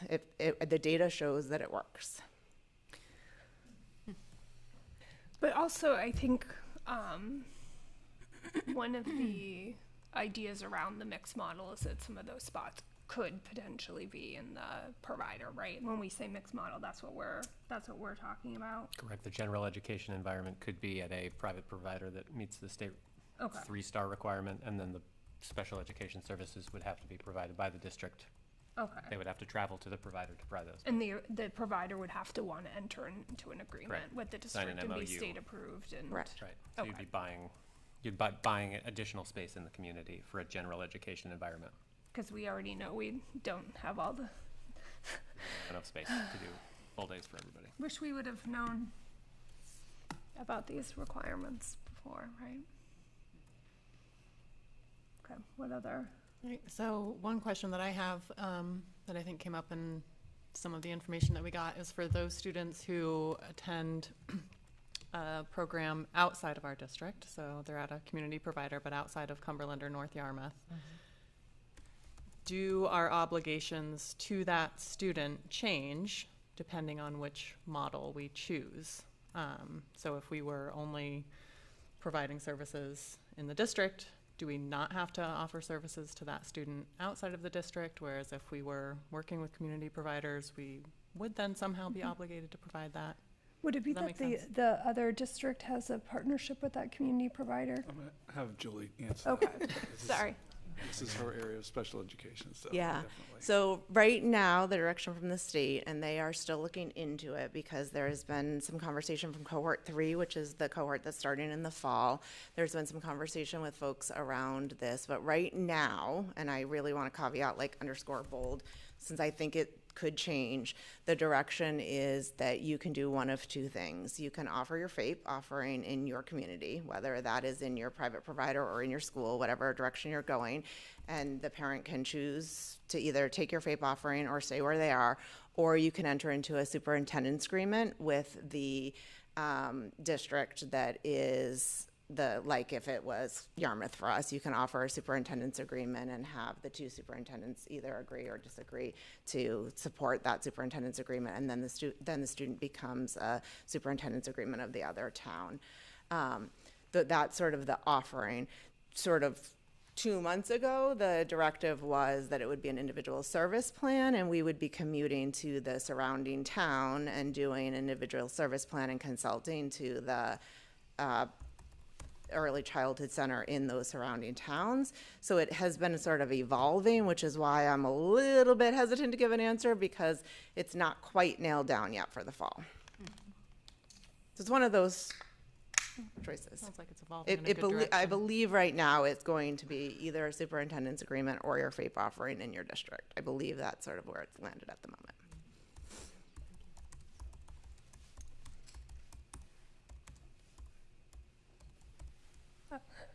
Other questions, discussions? I get a little concerned with, if I run some numbers real quick on utilizing 6 classrooms and say one of them was full day and the rest of them were half days. That's 176 kids. Mm-hmm. That's a lot of staff that would have to support them. And I think that's a big ramp up in 1 year from 32 kids, 1 classroom, half days. I don't feel comfortable with that. Just my honest opinion right off the bat. Thinking about scaling an organization, there's a big jump. There's room for error in that size jump. I would feel a lot more comfortable with up to 3 classrooms. I think that would be my thought. I just wanted to put that out there as a starting point of discussion. I think one of the considerations is staffing. I think staffing is the main consideration, and I don't think there will be any problem hiring pre-K teachers and maybe even special ed teachers. It's, I think, the specialists, right, that are going to have to serve these kids. Those are the ones that are harder to hire for, at least according to conversations I've had, right? Like some of these positions, they're few and far between. CDS did not have enough of them, and they're all being snapped up, right? So like, that is where there is going to be scarcity, right? And so we have to serve these kids, and I hear what Julie is saying, that if all the kids are in the building half day, you can serve as many kids as possible with the smallest number of specialized staff to meet their IEPs. That is very real. So if we can't hire the staff, we can't provide the services. If it's less efficient to provide those services in the community, like if hiring those staff is a consideration and it's just less efficient to have to drive to places, then maybe we won't be able to provide those services. And I hear that. That being said, I would remove the word half day from this motion and say our North Star is that we're providing full days, and whether that's in the building or at providers. I think it's very clear from the state that that is where they are going. I mean, in the, their pre-K advisory recommendations, they say they're going to move towards 15, they would like to move to 30 hours per week as the requirement, but they realize 10 to 30 is a jump, so they're recommending to move to 15 across 5 days a week. So if we do half days, but half days is really Monday, Tuesday, Thursday, Friday, and nothing on Wednesday, then as soon as if they pass this recommendation that you have to serve kids 5 days a week, it'll be a problem. Mm-hmm. So I just think if where we're going, and I hear Julie's point that maybe we start at the halfway point of just serving all the kids in the building, concentrate the services as efficient as possible, half days. I just think if full days is where the state wants us to go, where we should be going, where parents say the need is, that we should start there, and that means we will fill the building up with kids, and we will have to partner with some providers in the community, and we'll have to start that process. And the state is very clear that we should have universal full-day pre-K, and that we should have mixed model and be partnering for typically developing kids. So I would rather start us down the path to meet that than build a half-day program that we know we're going to have to change. And I know that's going to be harder, but I I just believe that full days is where we should start from and build out from there. Like that's, in my mind, we remove the word half day from this, and we build it the way we need to serve all of these kids, but we do it in full days, either in our building or in the community. And I will also note, I guess, in these recommendations that, I sent you guys this. I didn't point anything out to you, but I will point out to you now. The state also recognizes that they have incentivized half days because they provide the same subsidy for half days as full days. Therefore, so there's an incentive to go with half days because you get the same amount of money either way. There is a recommendation on the table to fix that by giving a 0.5 to half days and a 1 to full days, right? Because they said, like, you should do universal full day pre-K, but we're going to give you more money for half days. So, like, the math ain't mathing. And they've realized that, and they will fix that. So there may no longer be a financial incentive to do half days, if that was a consideration for anyone. So for me, community needs are full days. We should do that. It might be hard, but I think that's where we start. And you're saying keeping the 6 classrooms, Jesse? I mean, whether it's 6 classrooms, I think the argument that hiring these staff is going to be a challenge. So I think starting small with community partnerships maybe makes sense, and expanding out as we expand towards universal full day pre-K, which is where we should be heading. Again, I think it's very real that it's going to be hard to hire specialist staff. I think they just tried to hire someone and they only got 3 applicants. And we routinely see 20, 40 applicants for positions. And some of these specialist positions, they're getting 3 applicants. So that's very real. And I think that is why the staff are advocating so strongly for half days, because they know they can serve the kids if we just bring them all in and do it as efficiently as possible. I guess I have a question. We're talking about some of this like it's a choice. Like, we don't have a choice to not serve these kids. So, John, I appreciate your 3 classroom idea, but I don't think that we necessarily could restrict. Like, if we have more kids, then that would even fit into 3 classrooms. Like, I don't know what choice we have. Can you speak to that? I really can't believe the position that every school district in the state is in around this issue. Like, thank you. I was hoping somebody would bring that back up, because if we only opened 3 classrooms, and even if we do a mixed delivery model, we actually don't have enough spots when I look at the data in any other providers at this point, and we might by the fall of 2027.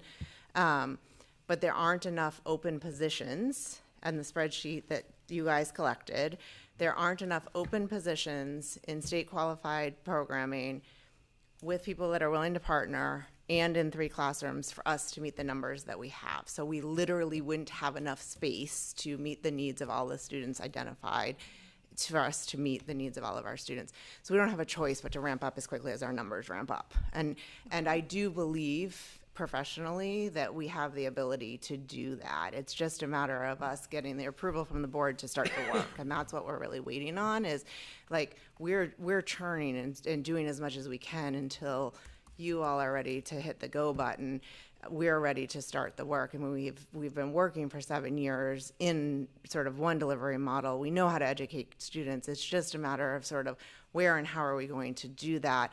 Let's hire, let's go, because our job is to do that. I mean, I'm joining meetings once or twice a week on this at the state level. We're collaborating with partners at the state level. I mean, this is happening it's not as though we're sort of just sitting on our laurels waiting. Like it's churning very actively at the sort of local and state level. So we're ready to do it. It's just a matter of like, we need direction and let us go to do that. And then let's start hiring. And to your point about 3 applicants, that was a 0.75 position. And a lot of our applicants were very concerned and had sort of called saying, I need full time, or I need at least 0.8 to do, relief on my student loans and some of that stuff. So I do think at least full-time positions would allow us more applicants. But yes, I mean, specialists are harder to find than general ed teachers by far, certainly, to sort of underscore your point. Can I ask a follow-on question? So yeah. If we say we take half days out, we're going to do full days. We fill 6 classrooms in the school. Do you believe there is enough qualified space in the community that we can service the remainder of the kids that need to be served at this time? I will turn that question back to you, because when I look at your data chart, I didn't see that in your numbers. Right now we have two, my understanding is we have 1 3-star and 1 person who's waived on 3 stars. And when I look at your data chart that you all gathered, I didn't see numbers of that. I believe other people will be applying for waivers. I believe that to be true. So I believe with other people applying for waivers, there should absolutely be more places. We just don't today on June 18th, 2026 have that, but I believe there should be. Right. I believe there should be. Can I ask you the staffing question, right? So it's less efficient to serve children in the community because there's just more travel time, right? Like there's just time lost. So do you have a concern about, I know you guys know how to provide services in the building.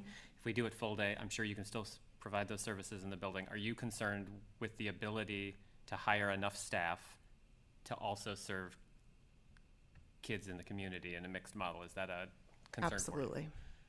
I absolutely am. You've got to account for travel time. You've got to account for grouping. You've got to account for people who, grouping and regrouping. You've got to account for a lack of collaboration time. Yeah, I am. And I don't mean that as a way to not collaborate with our providers. It's just the logistics of running a business. Is that mitigated if we start with 1 or 2 partners? Sure, but I don't know how you do that, but sure. I mean, it all comes down to, I really feel strongly that the IEP team needs to look at what our students need, and then the IEP team needs to decide what is in the best interest of each individual student. And I think at our board workshop with our providers, you heard loud and clear that they each provide something different for students, and that was a driving theme. And IEP teams need to decide what a student needs for individual instruction, which matched exactly what your providers were saying, right? In terms of they're saying students need something different. Each student needs something different. IEP teams need to tell you what a student needs for specially designed instruction and related services. And I think that when IEP teams make a determination regarding instruction, you need to then be able to staff that instruction, or you're setting the district up for some very clear litigation and compensatory ed claims because you're not able to staff it. And that's a challenge, right? I mean, that's something that I spend every day, all day, trying to keep you all out of, right? And something to not worry about. And if you have students placed in too many different locations because they may need different stuff, and we can't staff that, we're set up for litigation. And that's a concern. That's a real concern of mine. It's a very deep, real concern that actually keeps me up at night. I hear that, and certainly, I defer to your expertise. I'm just, as a layperson, confused about the individualized nature of an IEP, and also at the same time saying, but they're all going to be delivered in this building. I don't get that. Yeah. So the IEP is the specially designed instruction portion, and what you all are talking about is the general ed portion of the instruction. So the general ed curriculum is separate from the IEP. The IEP orders the individualized instruction. That could be the specially designed reading, writing, math, social, emotional, executive functioning, those components. It could be the occupational therapy, it could be the physical therapy, it could be the social work, it could be nursing support, any number of related services that the student needs that's specially designed and individually based. And the goals are written based on comprehensive educational evaluations or psychological evaluations or OTPT speech evaluations that are done for the student. And those are individually done, norm referenced, criterion referenced assessments on a student, and those are individual.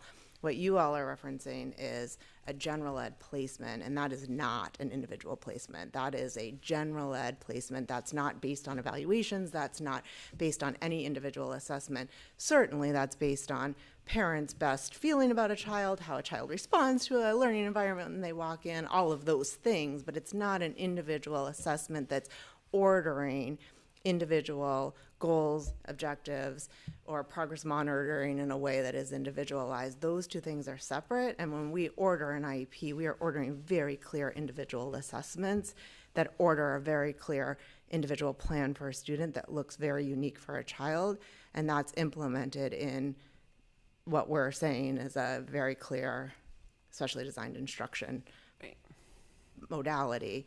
The general ed setting is, a play-based curriculum that is followed through the DOE approved program. And so that can be done in our school setting. It's approved program through the DOE. It's play-based. We make great progress with our students. It can also be, as you're saying, in one of our community providers as well. And the board needs to decide the financial implications of that, the staffing implications of that, and the other things. Sure. In my mind, those things are related. Like where those services are delivered may be more effective for a student in one setting versus another. They're not it's not a sterile thing that's fungible. But again, I'm a layperson in this world, so that's just kind of how I'm thinking of it. Sure. Lauren, I agree with you. I have a daughter who has special services, and it was invaluable that those services happened in an environment that was comfortable and unique for her. And so, yeah, I mean, I think I think it's really important that we stop, but that we don't treat all IEPs the same way. I know that the staff doesn't here. We differentiate them. They are definitely not to the extent where all students would benefit mostly from, honestly, one unique setting. And so I'm concerned slightly where we're going right now, which feels like a couple steps beyond the bare minimum of what we are required to do without us as a board really discussing the implications of that for all of our students. Seeing the numbers, seeing how much it costs. I haven't seen cost projections for any of this yet. And so I'm worried about taking an extra step when it's way harder to pull that back once we approve it than it is to start building up towards that. So I would love to know and get clarification again, because I have it, and I have it in my head, but we have expertise here. What's the bare minimum that we have to do? Let's assume we're making assumptions about what the state wants and where we're going to go and stuff. Let's assume that we get those 2 stars or 3 stars, right? 3 stars or 2 stars with a waiver. Right, with 2 stars go to waiver. Let's assume that. What is the bare minimum here that we have to provide here? Or what's the bare minimum that we would have to provide here versus community? Where do you see in the numbers with that? What is the bare minimum of rooms? Yeah, what would you project here right now? Like if we kept our preschool kind of the same numbers we're at right now, but we still outsourced all of that in a year right now? Like what's the bare minimum first step that we have to take before we start thinking about full day and we explore half day, full day, we explore moving to 6 classrooms here and hiring all that? What's the bare minimum we have to give right now so that we can move forward for the next year? What is the bare minimum that the board needs to do, or the bare minimum of number of students? Yeah, I guess I'm not. I'm confused on your question. Sure. Let's go. We based on the numbers that you're projecting right now, right? We're suggesting 6 classrooms. We're suggesting a mix of part and full day, right? So if we get those classes or those preschools, these pre-Ks become 3-star or 2-star with waivers, right? How many do you project? Do you think how much room are we going to have to say out there versus in here that we're like, we don't have enough room. We're only going to have this many preschools with 3 stars or 2 stars with waivers. How many would we then have here numbers wise? Okay. So first of all, remember what I started with, that I have a lot of concern about the word. I think Leanne prompted it at the beginning. I did talk with her earlier. I have a lot of concern about the word "and" for half day and full day. You can't actually do that because that becomes the FAPE offering. So just need to clarify that. That's good. I still don't like that. I'm still there. However many minutes later, you can't actually do that because you have, once you say "and," it actually is just full day for everybody and Jesse gets his wish, right? So, so maybe you leave it in and Jesse gets his wish, but that word "and," like any lawyer would pick that apart, right? That word "and" means a lot in that statement. So just naming that. So the motion on the table, I think, is what we're hearing is not. That's a concern. The word "and" actually means you're just voting in full day for every student on an IEP. Just know that. Okay. So that is a concern, just naming that. And then to answer your question, minimally right now, you would be looking at a minimum of like 80 students-ish for 3 and 4-year-olds approximately. So what that means for you all, I'm not sure, but that's about what you're looking at. If we look at about our 3 and 4-year-olds, that's about our high right now for students. Now, it could look different. I could stand here in October and tell you it's a little bit different because we are sort of going in that upward trend, right? But that's about what we're looking at, and that's assuming students who are in referral qualify, because once you're in referral, you're protected under IDEA, right? You are considered a student with an IEP until the team makes a different decision. So we're talking about 80 students. So 80, what that 80 on IEPs? Yes, So for 3 and 4. So then you would have to double that. Whether you're talking in or out of district, you're talking about 80 students. So you get to decide sort of what that means in terms of in or out of placements, in district or out of district. Got it. So that I can't answer for you what out beyond that. Nope, you did it.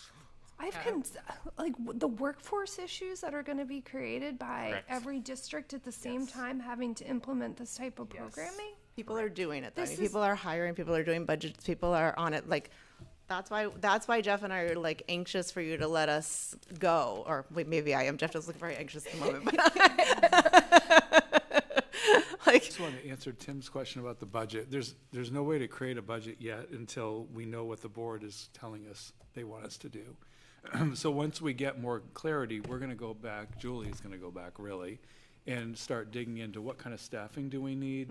Based on that, looking at students and her projections and developing a budget so that we have that in time for the 27-28 budget to commence our discussion. Okay, that makes sense from an exploring standpoint, but I think we have to get you could project or have an understanding so we know where to go. Right, like I understand us being like, hey, we're going to explore this and go down that road. But right now, budget projections for what we vote for is important, so we know what we're going to potentially spend, what the cost of whatever motion is going to be. Right. Well, remember you plan for about 16 students now on IEPs out of your 32. Yep. So if you plan for 16 students now out of your 32, you know what we have for staff now allocated for IEPs, and you're going to be planning for approximately 80. Right. So you kind of just what and it has incentivized the half-day slots, and we don't know if that will change, but we do have the budget for our current program, and we talked about that in finance last week as like a starting point. I was sorry. Can I ask one question before we move off of this? I don't know where you're going, but so if we need to accommodate 160 kids, and let's say we do it in a half-day model, how far are we from actually being able to do that, like right now? We're not. How do you mean? We can do it. Right this minute, we can accommodate all those kiddos in a half-day model? If we do 6 classrooms, we can do it. Okay. We have to hire staff. Oh, we'd fine. have to hire staff, but like to my point to Tim is, I mean, I have to actually look at IEPs, I have to look at disabilities, I have to look at sort of actual needs of students. But what I would do if I were standing in front of you and Jeff said to me, you have to right now, your back's against the wall, you have to give us how many staff you need. I would tell you, like right now I have a 0.3 special educator in my pre-K classroom for, you budget for 16 kids with disabilities. We don't quite have that many, but that's what you budget for. You're going to have up to 80. You're going to do the ratio of 16 kids to 80 kids, 0.3 special educator up to 80. Do the math, and you're going to do that to tell you how much of a special educator do you need. Now, granted, I'm going to actually look at disabilities and service hours and all of that, but I can give you a projection of how much I need for a special educator. I'm going to do the same for the number of speech that I have. I'm going to do the same for OT. I'm going to do the same for PT. And I can give you an approximation of how many of each of those staff I need based on, I budget for 16 now, and I'm going to budget for 80 then, right? But that's my on-campus projection. That's not my off-campus projection. I can tell you how many techs I have now, but I'm going to need to look at IEPs to be much more precise about that once I get the IEPs, but I can at least give you sort of that type of a framework to think through. But if we were on campus, we could do 6 classrooms with approximately that many students. But I don't have a budget yet for if I was sending to which places and how many students were placed in each of those places. I can't stand here and tell you that yet, but I could if I had some time. Maybe related to that and tying it in, because I wasn't sure if this was embedded in Tim's question, but part of what I thought I was hearing was maybe, and we saw in one proposal, I know from a provider, it outlined what the number of spaces might be available at community providers. Does anyone, so I'm wondering, like, can we, does anyone have that data readily available in terms of what that number might be that we would have available at community providers, and then what? Spreadsheet. There's a spreadsheet. There is a spreadsheet. Well, I think that was Jenny's. I mean, there's a lot of spaces, but the problem is we need people with 3 stars or 2 stars in a waiver, and we need MOU. So there's plenty of spaces, but the question is how many. Okay. I guess I was thinking how many actual partners who Danielle's meet the state proposal. requirements, right? So there's a lot of spaces in the community. There are. But it's how many of those people actually want to sign an MOU and are willing to get a waiver, and so yeah, and the it's a proposal that we saw from Danielle, I didn't remember it but we being have a the number of huge spots number. available. You have it? Oh, it was Danielle's. Yeah, I think it was so she put it across a number of. So, do you want me to read it out? Sure. She was suggesting that there could be 12 spots across Storytime, Main Street, Toddle Inn, and Friends School, 9 to 10 slots from Willow School, 6 spots from Learning Loft, and 4 spots from Rose Garden. And that was just for 4-year-olds? Just 4-year-olds? That's right. Oh, it was just 4-year-olds? No, I don't think. That's what she said for 4-year-olds. Providers for no more than half their slots. That was for 4-year-olds in her email. Slots. I don't know why the age would matter, but. That was just their current 4-year-old enrollment.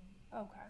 Okay. Oh, okay. Oh, that's a lot of slots. So yeah. So what cut is that in half if you packed all of them with. So with all, sorry, I didn't add them up. Is that 10, about 30? Yeah, 32. And then half. Okay.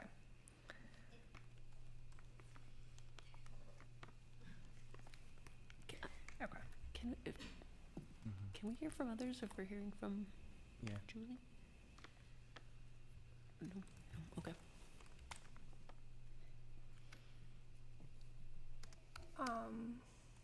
I guess what's the question? I think they just might know spots. Were those spots pretty reflective? No, look at No. Jenny's here. Okay. Yeah. Yeah, Tara. That was a look at current 4-year-old enrollment, but well, I'll just add, that is something you would have to Explore. And because the question can be very fluid, because programs partner across the state will change numbers in response to how they're partnering with the district often. So their numbers can go up or down. It depends on what the district is looking to do with what you were saying. Right? Okay. Thank you. Thank you. Yeah. I mean, I think that's why we included, it's why I included an initial draft, the word explore, because That's what I think. that's part of what we have to do some of this discovery. Right. And I think, for me, it seems like the question at hand is the board interested in only moving forward with spots at the district? We have a motion on the table that we're exploring options in the community as well. And so that would help figure out what that looks like, how many spots, what the transportation costs would be to get students, see students where they're at. So that's part of what the motion is to explore that. So the board this fall has that information. Wait, is explore in the current motion? Oh, is it not? Sorry. In my mind, it was explore. Consider. Consider. Wait, I see. consider. See, this is, I'm gonna miss. Consider. We're going to miss Annika. I think we have to change the word. I mean, if you want, if the idea is for them to build the all district program or the partnership program and consider the two, you would need to change the word for half day and full day to half day or full day, because full day by its nature, there is not enough space in the school, even if we pack it. And even if it sounds like even if we partnered. But there might not be space. From the numbers we just went through, like, yeah, I'm like, I love the idea if we 32, yeah, you we might can have 32 offer a kids. full day, but people could also choose half day, but I think I don't know how I think much that people can always choose half day. You can pick your kid up at lunchtime if you want. Right? Like, there's nothing stopping people from picking their kid up halfway through the day. I know, but the offering would have to be full day, but then I think we're also assuming a number and this location works for them, because I would say that there's probably kiddos right now that are not going to anything in our towns. Yeah. yes. yeah. There's a lot of kiddos that are going to Portland or Yarmouth or Bournemouth, Falmouth, because that's where their Gorham, parents work. So these Freeport. numbers may seem large, but I don't know what the numbers look like this moment for our district as a whole and where they land. Mm-hmm. I mean, I think that I was so grateful for how many voices we heard from our community. Yep. All sides. Every They're thoughtful. providers, I mean, such thoughtful messages from our district staff, our parents. I hate that we, like, yeah. Can I ask a question that I don't know if we can fully answer right now? But my question is about how do we reassess? Right, if the question on the table right this minute is, do we move forward with an in-district plan or do we partner? That to me seems like the question. If I'm wrong, let me know. How do we reassess the choice that we've made? For what I mean is, can we move forward with a plan and then say, we will reassess every 2 years or whatever to then introduce different possibilities? I think we need a committee next year that figures out how we do universal full day. I mean, Yeah. that would be part of my recommendation is because we truly feel that full day isn't an option at this point. We should have a planning committee. I think it is an option at this point. I don't know why it's not. I think it is. I 100% think it is. Maybe that's part of the exploring part. I mean, if it's not, then like prove it. But I think we have to be aware too, though, that at a decision we make that jumps a little too far has a significant impact on our options in the community model. So if we jump too far and we drain all that back to us because we're like, we got the number wrong, or you know what, like families want more options and there was play-based and we missed that, we have essentially really damaged that if we go too far and pull too many kids out of that.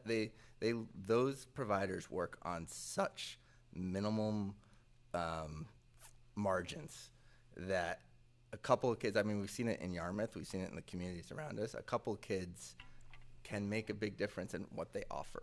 And so I think we just want to do the bare minimum impact that we can on that while we explore, and then we build up to think, okay, here's our plan. But I don't think we can get the first one. I think the first option we have should continue leaving us with the most options on the table moving forward. What's too far? I guess I'm not understanding. I think if we take up more seats here, right, when there were seats that we could have offered in the community model that were available, but we provided here, I think that could be going too far where we're now taking seats that could have been we could have partnered with at a community preschool. And so now we pulled them here, and it's like, oh, well, you know what? Actually, we want to continue that community model. We should have pulled back. I think too far could be that. Does that help answer? I don't know what that number is, although it seems like we're kind of getting closer to that number, which is good. I think there's such a tremendous unmet need, as evidenced by the surveys we have done and the waiting lists. Like, there's a tremendous need for care, right? But we're not talking about care. Yeah. Right. I mean, it's all right. So there's a tremendous need. There's kids with IEPs, right?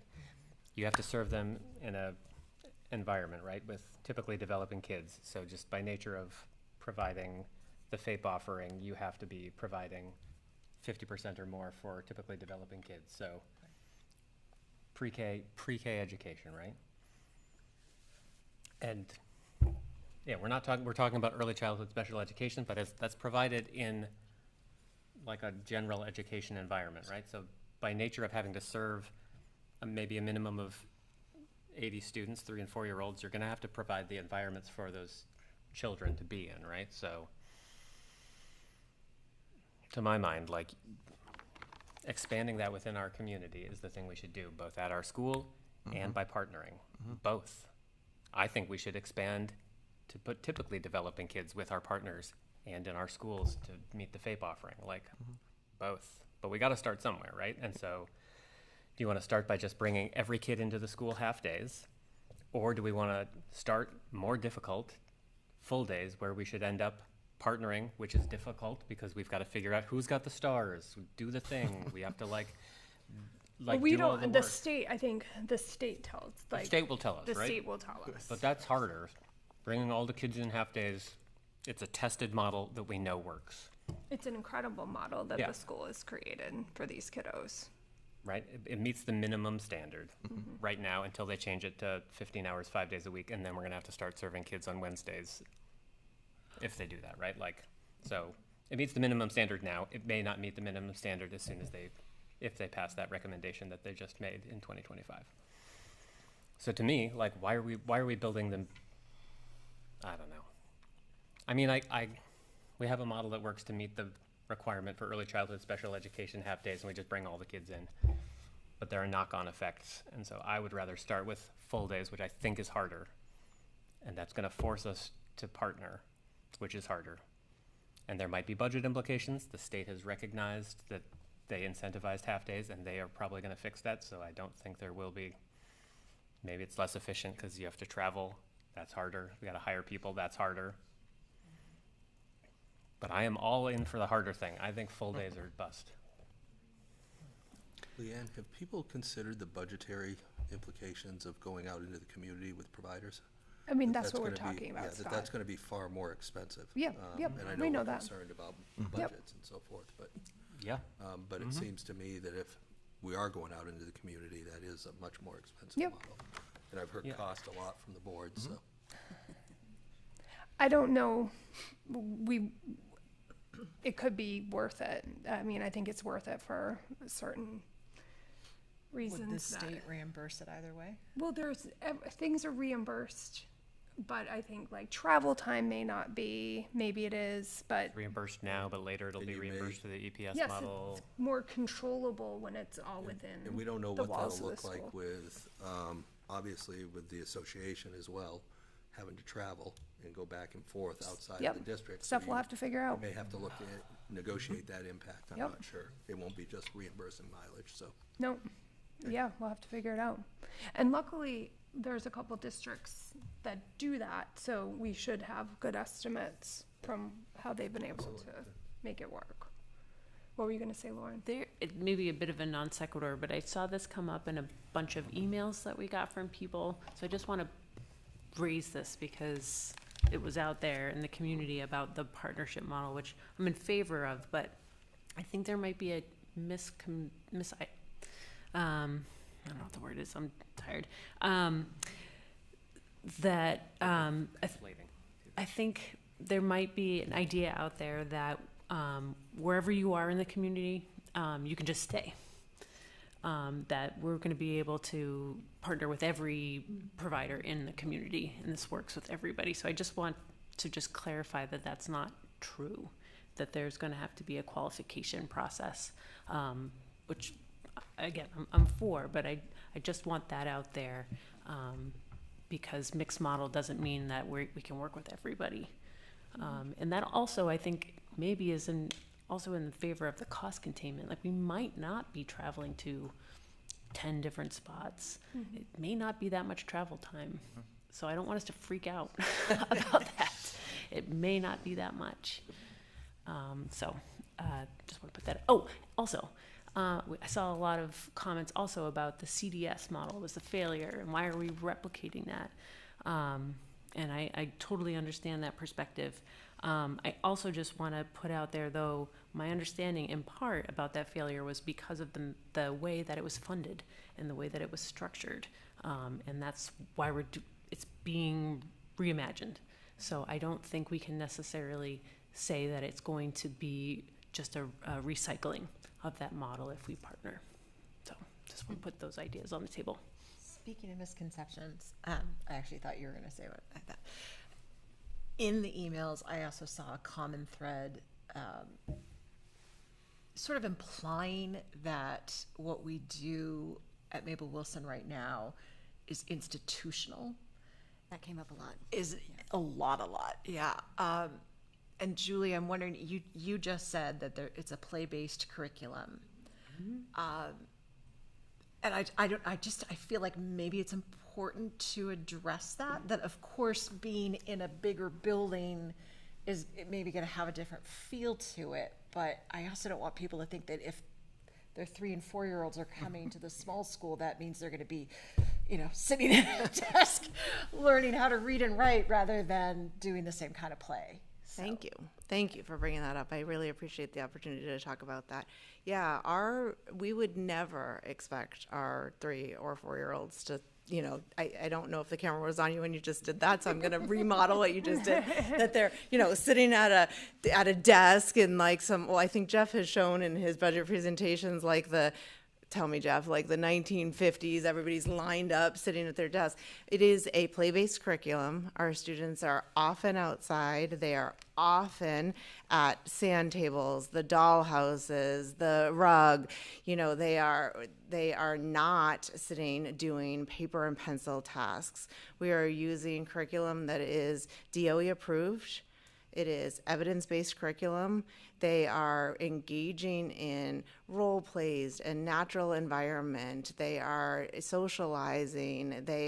We have a separate pre-K playground that is school and age appropriate for 3 and 4 year old students. We have toilets and sinks that are appropriate for those age students. We have purchased all of the things that are developmentally appropriate for our students of that age, not even 5-year-old students, right? We have purchased the materials and curriculum and resources that are for our students that are developmentally at that. And so I think that has gotten this really inappropriate reputation that we are sending students to sort of this big school and they are doing school. I mean, even our kindergarten classrooms are very play-based, right? So I do want to squash that misnomer even while we're talking, that we are doing very developmentally appropriate programming for our students at the ages as they go up through the grades. And that includes our 4-year-old classroom for our students. And our data shows that it's developmentally appropriate for our students. They are very much, and I think several of you got to go into our pre-K classroom and see play-based curriculum in a naturalized setting for our students, right? And I hope that you got to also see them engaging on the playground, engaging with their peers, seeing adults on the floor with our students, right? There's not desks, there's tables, there's rugs, there's all of the pretend play equipment and all of the very much appropriate. It's not what I think it has sort of horrifically been made out to be, and it is a very warm and caring environment with, I've heard providers stand up here and talk about, the children sitting on laps, check. The snack opening of the War of the Cheese Stick, check. I mean, we're doing all of the same things that all of the providers are doing in the community. It just happens to be housed on the campus of MSAD 51. That is true. So thank you for asking the question. You're welcome. And part B, that's what's happening at Mabel Wilson.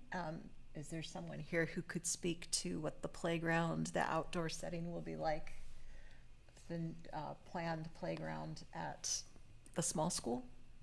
Wish we had the Yeah, I wish we had the big. It's not approved, but let's just pretend that everything comes forward in the budget proposed. It's very mixed with different types of play and nature, and it's I think something for everyone. It's around, there's a lot of, you can see a lot of the motor development that's appropriate for them. There's a diverse set of like exploratory play where there's like as much openness as that we can there. We've even expanded to the level of, we've used as much room as we can there.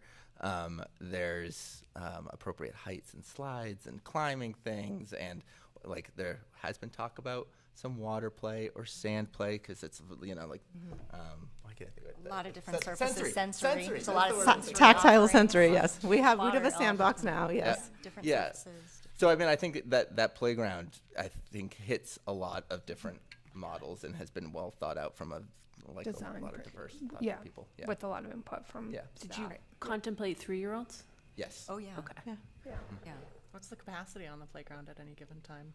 That is a good question. I think they did say that, but now I don't. But I think it's going to depend on what is like It decided was on expanded. monetarily, too. Yeah, it was expanded. There's a lot of open space. Yeah. And I don't know that every class can go out at exactly the same time, particularly if like the water area is super popular.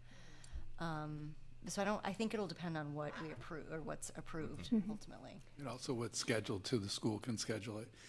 The other thing that with the current program for pre-K at Mabel Wilson is that it's on its own schedule. So the kids do not go to the cafeteria, for example, for lunch. They have their snacks. They don't eat lunch at the school anyway. It's a half-day program.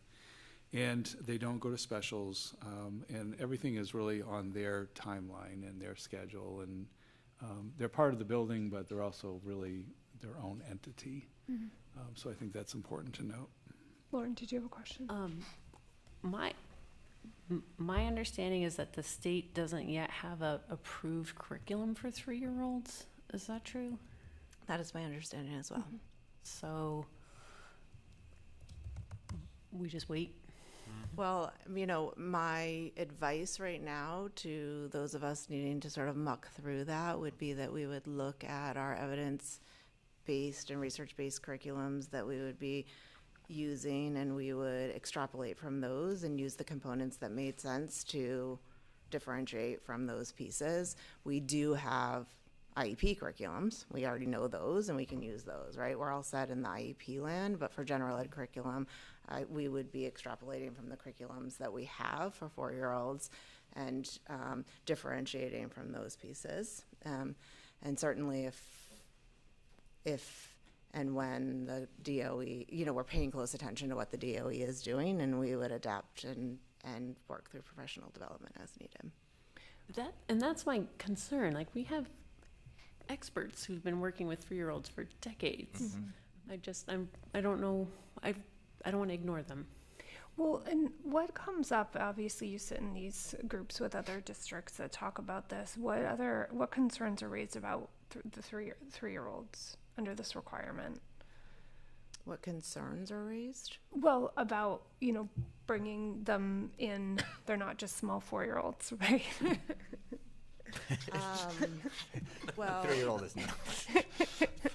I mean, I can tell you that most of cohort 3 is taking on 4-year-olds next year, and then 3-year-olds the year after, because they're allowed to do sort of that on-ramping, because the requirement is by 2027, 28 year, you're responsible for all 3 and 4-year-olds, right? So that you're doing a systematic build of 4 and 3-year-olds, where we're doing it all at the same time. To Sean's point, they can do the systematic build because they did it in cohort 2 or 3, so they're able to do it in a systematic manner. So that's sort of one question. So many of them are just planning for 4-year-olds this coming year, and then they're going to plan for 3-year-olds in 27, 28. So they're doing it systematically. So many of them are just sort of eye on the 4-year-olds right now in their planning of the cohort. Okay. Sort of pause. And I think that their concerns, I'm not sure is the right word. I mean, I think that people are planning for sort of, we're going to meet IEP needs. The questions are related towards sort of what are the FAPE hours, where are we meeting the FAPE hours. Most people, actually, the question is, if we have space in our building, we're bringing them to our building. If we don't have space, how are we meeting the needs in the community? And it's really a space question across the state. I mean, that's what it's coming down for people. And then people are getting postings out to hire. I mean, that's what it's coming down to. And then really, like Jeff and I have been batting around, how are people doing budget presentations? And is it 100% reimbursed? Is it 100% of the EPS model? What does 100% really mean? I mean, when you ask about concerns, that's where people's concerns lie, is trying to figure out, how do we present this to our boards? What does that look like? What does 100% mean? And then if you really want me to get into the nitty-gritty, how do I fill out the child outcome summary? When do I put in on the child outcome summary that actually my child has more needs? I mean, it's like that type of stuff that we're talking about. So yeah, I'm not sure that's really what your question is. And then how do we present it to our community where every single year they have to vote on the district budget, and it's going to be a big increase, even if on the revenue side we're supposed to get more, it's still going to be an increase. So not only do you have to convince a board on the budget, we then have to go tell the whole community. But those are the things the directors are talking about, which is like way in the weeds, not really board level conversations, I don't think, but happy to share them with any one of you at any time. Can I ask you another question of you while you're up there? What different requirements, because I don't really know, is going to be required of us if we went Jesse's idea of going full days? Do they have to have, I guess, a nap? How does that? We'd also have to worry about bus scheduling, because it would be around the same time period. Like what extra stuff would we have to do if we have to do a full day? Yeah, I mean, obviously developmentally kids are definitely going to need a nap time. I mean, no question, right? You've got nap time, you've got toileting needs, which we still have in kindergarten, so that's not a thing. We're going to have to look at increasing our allied arts time, because we're going to definitely need more allied arts if we go to a full day model, no question. That's going to be something that the board's going to need to consider for regular ed. We certainly are going to have allied cafeteria times are not necessarily going to work, because all of the eating of the lunch problems. I mean, we would definitely get Corey up here talking about some of the regular ed implications, but I know allied arts and cafeterias are going to be a problem, because that won't necessarily work. I think some of our kids would picture how our, middle school or high schoolers start eating lunch around 10 o'clock. That's what I'm envisioning. Some of our little kids are going to be eating lunch around 10 o'clock if we go to a full day model. Which may be more appropriate for the littles versus high schoolers, but because they start snacking at that time anyway. So the implications are going to be like those regular ed structural things. If you go to a full day, you're going to have allied arts, you're going to have cafeteria problems, you're going to be looking at the nap times, you're going to be looking at those considerations, just structurally building-based organizational chart stuff. And the reason, part of the reason we don't do that is we don't need to right now offer those things, because it's a half-day program. One of the things that we run into when we have a full day, if we go into a full-day program, is contractual requirements, where we're required to give our teachers and our staff planning time, a duty-free lunch. Right now, we have a transition between AM and PM, so we have a natural way of handling those things. So those are implications when you're talking about a full day model that you have to start considering. So that's the difference as to what Julie was referring to. Do we feel like the school was built or is going to be built to accommodate a full day as our current understanding? So in terms of staffing or the physical land? The whole thing, does it work? We have made all kinds of things work in this district for as long as I've been here, with staffing, logistics, physical layout. We have done everything possible, right, Scott Poulin? To make all of it work for a growing district for the last 11 years. So I would say even longer. I remember being in basements for classrooms, so. Can we make it work? We can make anything. We're not putting our IEP kids in basements. Just going on the record. I'm just saying, as a general ed student, I was in a basement. Right, as a general ed student. Right below us. We have teachers in closets. Was that at Drown Road? Was that at Drown Road School in the basement? No, where right you had below gym? us. I had Oh, Spanish right below us. Yep. Back when it was the junior high? Yes, and there was only stairs. Down the And Sean, I'll just underscore, the layout of the building, and like Jeff says, we've done everything, but you still have the IEP implications of the numbers and how you're going to service all of the numbers of growing kids if you do full day. That is a real implication. I think it's amazing, and it's where the district, someday the legislation's going to tell us to do a full day, and it's great for kids. but you still have the logistics of you have real students on IEPs who need to be serviced, and that is the real data in front of you that you need to grapple with. Yes, I asked that question more just to understand, like, if we're gonna develop our motion beyond what maybe we have right now, are we removing half or full? Can we even do it? And then can we do everything in the school, or can we have to go to mixed model? I feel like if we answer those two questions, we can kind of move forward. Full day, we have to do mixed model. No question. Half day, we could bring it all into the school. I think that is the reality.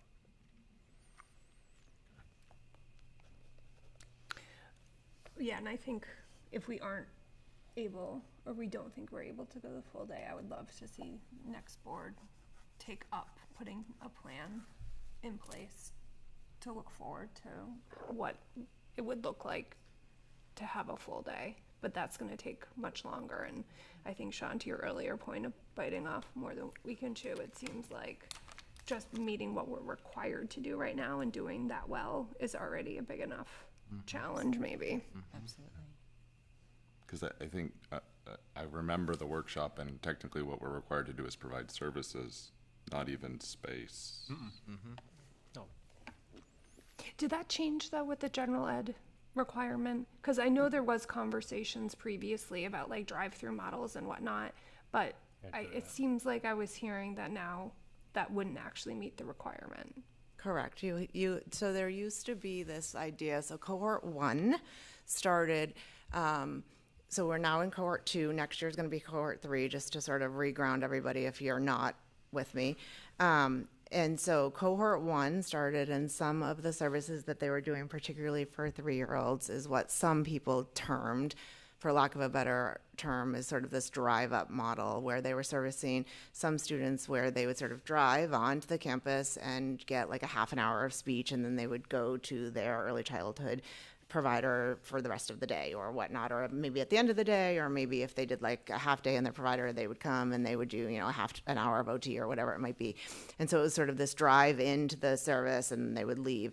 And that has changed. That is not a model that the state recognizes or endorses. You can't just drive up, get your service and leave. You need to have the general ed component as part of your IEP. And that is that minimum of 6 hours for 3-year-olds and 10 hours for 4-year-olds. You have to have that FAPE offering, which I think Lauren at the last meeting sort of outlined for everybody very well. You have to have this minimum offering of a general ed service that goes with the IEP. And so you can't just drive in, get a special ed service and leave and go someplace else. The IEP, AKA the school district, is responsible for providing this minimum amount of service that is a general ed offering that goes with the IEP. So you do have to provide some space, if you will, but that space then means education in the general ed setting. It's that minimum of 6 hours for 3-year-olds and a minimum of 10 hours for 4-year-olds, and then the IEP can provide more given the complexity of the disability. Okay. What I also seemed like I was hearing, though, is it didn't seem like a good direction to go for us to say one thing for 3-year-olds and another thing for 4-year-olds, because they change age during a school year and then we have a different requirement. But the ed time is different. So I'm just trying to wrap my mind around. I mean, that is a choice that people can make. I mean, you could do 4-year-olds for a full day and 3-year-olds for a half day if you have the space and that's a logistical, work for us to take care of. And the IEP team makes those decisions. And then you have sort of rolling admission, and the 3-year-old turns 4 and moves from a half day to a full day. You can do that, right? You just have to make sure that somebody, AKA me, has the ability to sort of keep track of that, and that you have slots in your full day program. The challenge that this district has is we don't have the space to do that. I mean, build me more classrooms, you do. Yes, but not only the space, but then even if we're partnering, we would have to want our community providers to hold space to then be able to take that as well. Correct. And then they have to have open slots that is through an MOU, that is sort of the availability for people to move into. And right, correct. Julie, can you correct me if I'm wrong? So for 4-year-olds, there's EPS money in the building for the typically developing kids that are the 50%. Yes. with the kids with IEPs. For 3-year-olds, there's reimbursement for the 3-year-olds IEP. with IEPs, but if you had a classroom with typically developing 3-year-olds, there is no money. That is Right, at the moment. There's no EPS timestamp money. on June 18th. There's no EPS money Right. for the regular ed Another 3-year-olds. huge glaring that maybe they will realize and fix, right? They are- In their next set of recommendations, they will be like, whoopsie, they got to take care of 3-year-olds, but there's no money to put a normal 3-year-old in the same class with them, so put the 3-year-olds with 4-year-olds? I don't know. Like what, like, so. My but that's understanding to from the this- budget concern, right? Like. It is a budget concern. You bring. Right. You have It a is- 3-year-old classroom, you can't put all IEP 3-year-olds in one room together. You'd need 50% typically developing someone. If they're 3-year-olds, there's no money. Yes. Yes. To everything you said, except that I would just add that the last conversation that I had with the state regarding that, which was now a few weeks ago, Barb McGowan, Aaron Fraser, and folks said that they were, quote, working on that, and it is something that they're looking at. So they're aware of it. They're aware that that is an impact, and it is something that they're working on. Right. But yes, it is a glaring hole. Right, but if they were at a provider partner, because we'd just be paying for the one slot, that's less of a concern. They're just having to find somebody to pay for that, basically, typically a developing kid to meet the match, basically. Whereas Certainly, if they're in our hopefully by building, 2027, we're hoping by 2027, this is not going to be a they glaring figure hole. it out, yeah. Yeah. I mean, so there are many things, both recommendations that are in here and other things that they have figured out that like can and will change. Correct. It's changing weekly. Yeah. Just want to add to that concern about providers needing to hold open a spot or something. If a 3-year-old ages into 4-year-old in a provider spot, they could probably just stay in that spot, right? It goes just from a half-day spot to a full-day spot. That's probably workable, I'm guessing. So, As long as the IEP team believes that's the correct treatment. assuming placement. that's in, right, exactly. But just, I don't think that's that disruptive if it's in alignment with the IEP.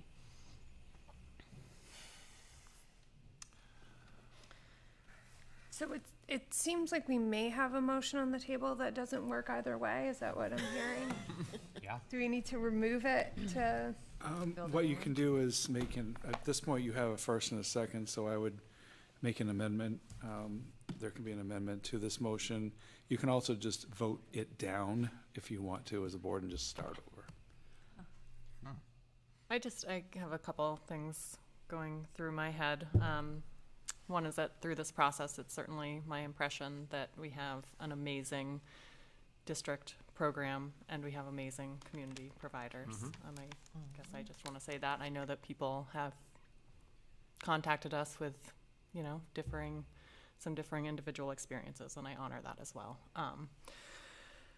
And, I think Terry touched on this in her comments as well, and we touched on it a little bit here in terms of potential budget implications, which I know we can't get into deeply between a full on-campus model versus partnering.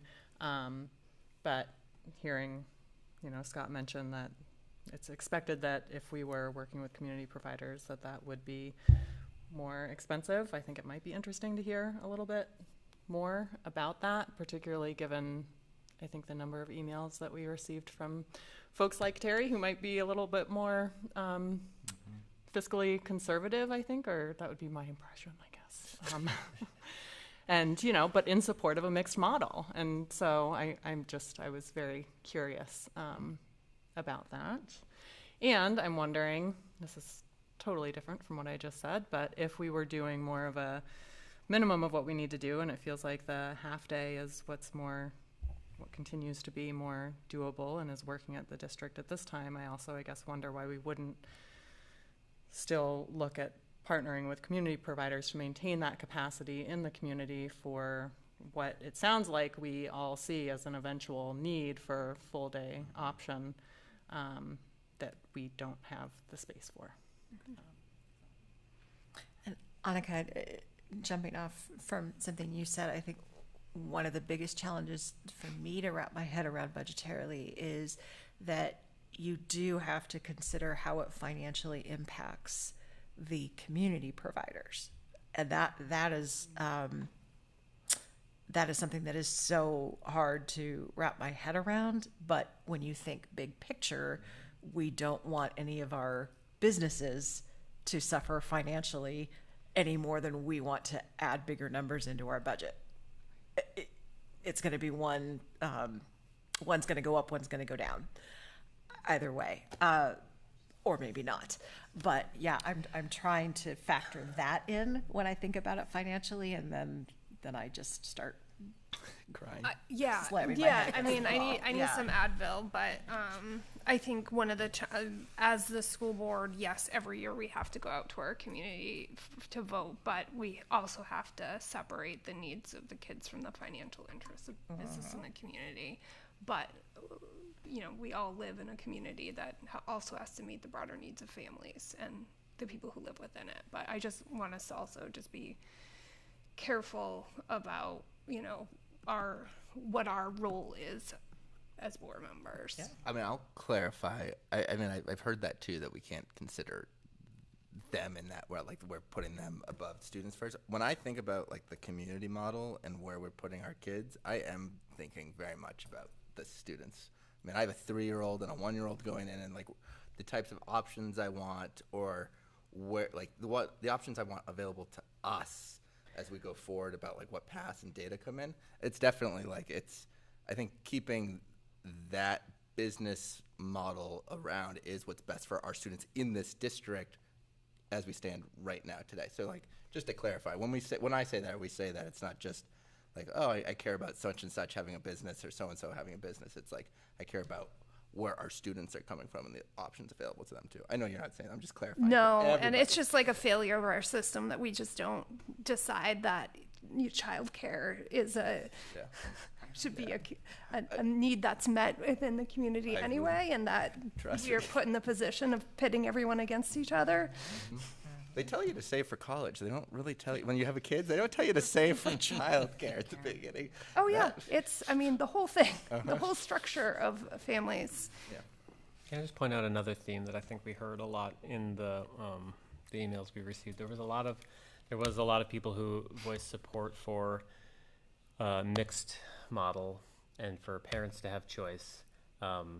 And there's a model like that in Wyndham Raymond, but that is a model for typically developing kids. That's not a model because the IEP team decides where to put a kid that best fits their needs. But in Wyndham Raymond, they have pre-K slots for anyone that enters the lottery, and they can choose if they want them in the school or a couple of different community providers. And so I think a lot of folks, maybe the distinction between the IEP team deciding what is best for those kids, but then just expanding pre-K more generally into a mixed model, which again is what the state says we should be aiming towards. Yep. Universal, full day, mixed model, right? Because if we put all those people out of business, then there's no slots in the community and we just got to build a bigger school. So while we're making a decision for today about early childhood special education, we do need to think about if we want to expand to full day, mixed model pre-K, where parents can rank where do they want their kid, there may not be other places for them to rank if we bring all the kids in and put a bunch of those places out of business, right? Our goal needs to be what's best for kids' early childhood and how do we serve those kids best, but also if we want to end up in a place where parents can choose what's best for their kids, those places need to be around. So again, I'll put forward a motion for universal full day pre-K in a mixed model and just put typically developing kids and see if the community supports keeping those businesses afloat with our kids and giving parents choice. I think that's where we should be. But that's going to be way more expensive. I'm here for it, but I don't think everyone else is, but I'll put that forward and you guys can vote me down. I would love to have a plan and what that looks like. We can have a ramp, but we should say out loud, is that where we want to go? Because right now we have a very small pre-K program that's half day, right? We're so far from where we should be. Half day. Mixed model, full day, right? We are the opposite right now. Mm-hmm. And I think I'm going to say out loud, we need to get there. And I don't know if there's community support, but we should build it if we want to keep these people in business and have all of our kids taken care of at high quality providers and have parents have choices and support young families to move into this community, right? We should say that out loud. Well, we got to do right by kids' early childhood special education now, but we got to be looking towards the future. And if we're not saying it out loud now, we're never going to get there. Well, I love the number of people that engaged with us. Yeah, on it was this amazing. topic. But good. what is on our plate right now is the ECSE, I can't even do an acronym at this point, and that there's families whose needs are only met within our school, and I just also, yeah. Leanne, can I make a recommendation that we vote this down and then build another one up? Great. I mean, I'm just making that. Can we do that? We can.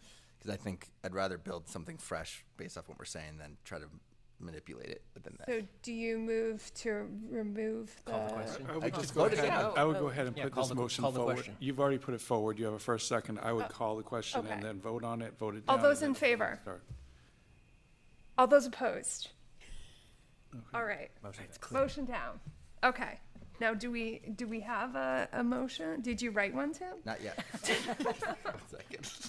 Can I read mine? Yes. I'm want to edit this a little bit. I want to just read it out loud. If you guys like it, we can go with it. But I move that the board adopt a phased expansion of the pre-K program, opening up to 6 classrooms at the Carolyn F. Small School beginning in the 27-28 school year, offering a mix of in-district and community half-day programming. To ensure a full continuum of options, the superintendent is directed to explore formalized partnerships with state-qualified community-based providers. All specific educational placements and locations for 3- and 4-year-old students on IEPs shall remain the sole legal determination of each student's IEP team. The superintendent will present the operational budget and staffing implications of this phased model prior to the development of the fiscal year 27-28 budget. I hope that's digital, so you can Yeah, see I think he was reading. I was seeing the same thing. You're reading it That from was your right. computer. That was out of Okay. your head. I would have laughed. Can you forward that? Like, I just heard you, but I gotta see it. That's just how my brain Absolutely. works. Thanks. Okay. I'm gonna up to 6 classrooms, half day, with community partners. Those were the key features of the Yes. motion. Yes. And specifically calling out that the IEP team, I think that was extremely important from what Julie said, that that's what determines placement. Correct? So the Goes without IEP saying. team would determine whether a child would be best served on our campus versus in a community? That is what I heard And the from Julie, family- is that the they're the family only is ones that part- can decide. The family is part of that team. Yes. The family is part of that team. So it's not just that. Yeah. Sean, if you send it, I can put it up on the screen. I will send it right Oh, to you. there That's we a lot go. easier for Even me. better. I do not Sean, work did in you- the Google ecosystem that much, so. Does somebody have to second it before we can start talking? Can we? Do you guys want to second. read it before? Okay, Second. second. Okay, it's on the table. It's on the table. Thank you. job, Sean. Okay. What I like, can I talk about it? Yeah, yeah. Okay. What I like about that idea is the ability for our community providers to offer the rest of the day for the families who want that, where the district can just do the half day. So we can start there. I still want to do full day, but it might be a good place to start. Yeah, does that cause any, yeah, I mean, that's why I like that too. Yeah, does that cause any issues? Well, of course it does. Nothing's perfect. Yeah. Legally. I know Julie is going to keep us out of legal trouble. Julie has to read it before she can. No, I know. I'm not asking you to come up yet, but in general, there was, some of the emails that we got, there was, saying that we were Not being legal. yes. Things that we were banding about are not legal. Yeah. We Yes. need to make sure that's on the up and up. Yes.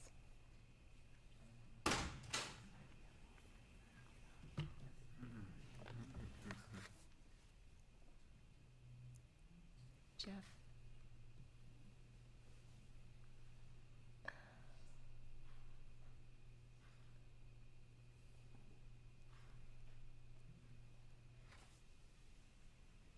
Jeff Porter, can you forward that to the rest of us? Yeah, Sean, do you mind, or do you want me to forward it? Can you please? I'm on the screen right now, so I'm not going to be able to do that. Can you forward it to Julie? and then I know Julie it's will there, forward but it? I can't see that. I appreciate that. Oh, it's I'm up. sorry. What is our But board? it's- There it's we go. like way I'm down. working on it, guys. The island down there. The island of, that's very small print. So is Sean forwarding it? Working. Okay, thank you.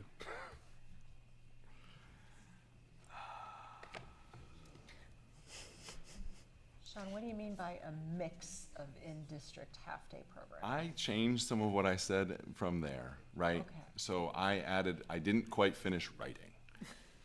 And what I meant was that a mix of district and community providers, because I think it's very clear that we still, and this is very much worded as, I expect the admin team and Jeff to reach out, find options. This is just a direction. This is not Yes, that's a what we're- mandate, right? And I'm trying to find Julie's email so I can forward it to her. Thank you, Sean.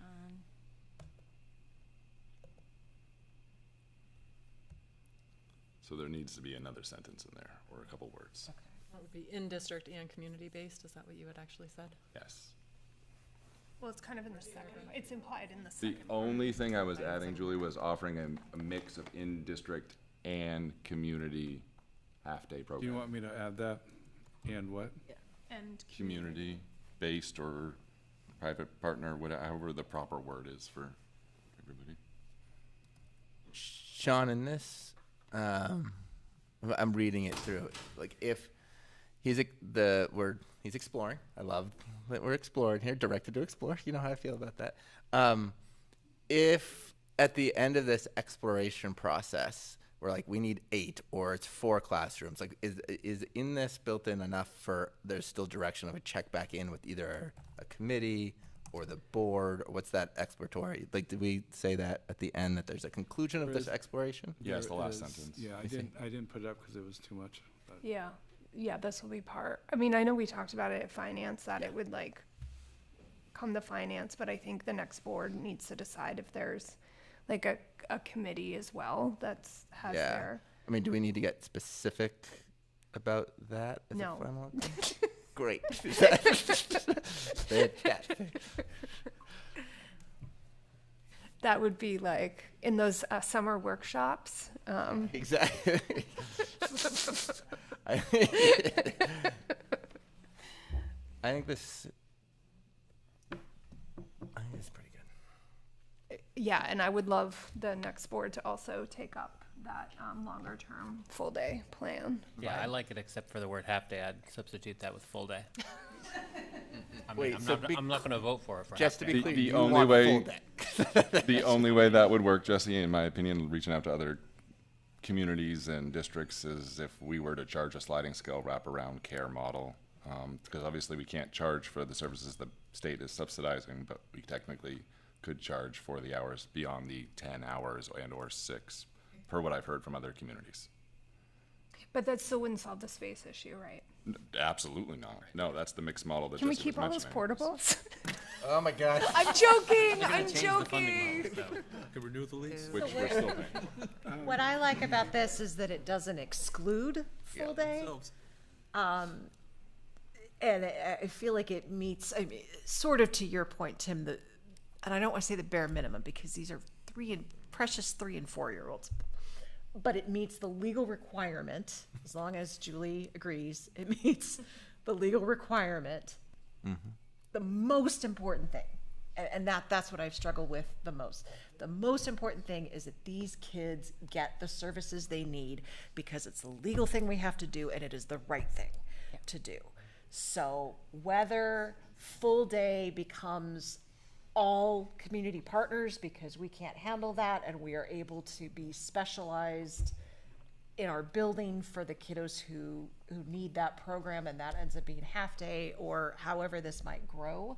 I love that you use the word phased expansion, and I feel like this meets the legal and moral right thing to do while also allowing for things to change. Can I ask Julie a question? Yeah. I don't know. Can we ask you questions? So we heard, so somebody wrote to us and, who had a kid who had an IEP and they turned down the district's offer because the district's offer was a half day and they just went with a provider that could provide full day and then got CDS to come visit them. And they said that wasn't great either, but they needed a full day, right? So if we go with this model, right, like you're working with the providers who like could offer that wraparound care, would that be part of like the IEP teams if they're like, I need full day for my kids, so like I'd love for them to be in the school, but like we both work. Is that part of the IEP team's decision? It's like there's a slot somewhere in the community that can also offer paid other half-day care, or does the IEP team not even take that up? It's just you're only thinking about the half-day in which the IEP services are provided. The second we make a full day placement, that becomes fate for all the other kids. Well, no, but I mean, so you're making a half-day placement at a community provider, and that community provider's like, I also can take care of you, right? So then that would be a private pay for the family on the other half. Yeah. So that wouldn't, but like, so the IEP team, that wouldn't be, because I assume the family would be like, we would like to be here where we know we can pay for the other half of the day. I mean, I'm just wondering if that's a part of the IEP team, the discussion if the parent voices that. Yeah. I mean, I think IEP teams all the time have to consider all of the variables, right? That's our job. Because that was a real concern that a parent raised, right? Like they didn't take up the district's offer of the current program because it's a half day and they need a full day, and 80% of parents, or 80% of families, both parents work full time. So it's like, to me, offering a half day is like great if you can piece it together, and many people will just take a full day somewhere else and forego incredible programming at the school, right? We would, because of the logistics. all data is on the table when you're in an IEP meeting. I mean, I think you guys would be surprised. I think you guys would be surprised at the amount of the mountain of data that we look at in an IEP meeting, and everything is considered. So all that stuff comes up. Right, and we have to weigh options about, the challenge becomes that we are obligated to ensure that IEP is met, and we're obligated to ensure that a student makes demonstrable progress towards their IEP goals. And if we can't ensure that, we can't make a placement, right? So we can't make a placement just because it's sort of the parent's choice. We have to make a placement because the student's going to make demonstrable progress on their IEP. Because otherwise, a parent could come back to us and file due process and say, you didn't make demonstrable progress. And we could say, well, you wanted that placement. And they could say, didn't matter. You had an obligation to meet the IEP, right? So we have to make the legally sound IEP placement, but we're certainly gonna, if both placements are equal in terms of making demonstrable progress on the IEP, and there's other variables to consider related to that placement, we will certainly consider those other variables. Great. Thank you. Yeah. And Jesse, what I would love to see is a partnership with both towns to also help figure out this full day because I mean, parents need full day care. That's very real, and so to me, I just don't feel good about offering half day for that reason, that like we may be excluding folks. Absolutely. Just by offering that, meeting the minimum requirement for the IEP, but then not meeting the requirement of the right. It's not meaningful access. Yeah. I mean, it's just, I think that's true. Can I say one more goal that I would like to see for next year that I don't think needs to go in any motion, but something that themes that came out of those emails, and they were great, and so thoughtful, is that I do think, to Jesse's point last week, and to Kim, what she said about this narrative that there's what is it, industrial, institutional, sterile, institutional. That's the word. Thank you. I think that we have some relationship building and chemistry building between the two models if we're going to make this work really efficiently. And I really think everyone that's involved in these kids lives and the teams, I think everyone needs to have the positive intent of the other, or the different systems, or this works well for them. I'm not saying that doesn't happen. I'm just saying when I read those emails, it got personal for me. When I read that, I was like, the other person saw this, they would feel this. And I think we have some relationship building between all of us, because I think we see the as parents and laymen, the differences and the advantages to both. But I really want to feel like we're all on the same team if we're going to do this mixed model. Yeah, I mean, that's why I personally supported the position for next year. Yeah. Do we feel like we go ahead, Sean? I just wanted to touch on one thing that Kim said and one thing that Tim said, is that when I reached out to a couple different people, MSAD 54 has some mixed model going on up there, and everyone that's part of an MOU or the district does training together. It cost a little bit more is what I was told, but it was worth every penny. Yep. And another thing to what you said, I know there was a waiver involved in this, but I was told that RSU 19 has 2 mixed classrooms right now, and they actually do have one classroom because of how the IEPs came out, that it's all special needs kids in that one classroom. There's only 10 kids. There's one special ed teacher and a couple ed techs. Yep. It's a self-contained classroom for students with special needs. Yep. Yep. So, and that's a thing. Yep. Okay.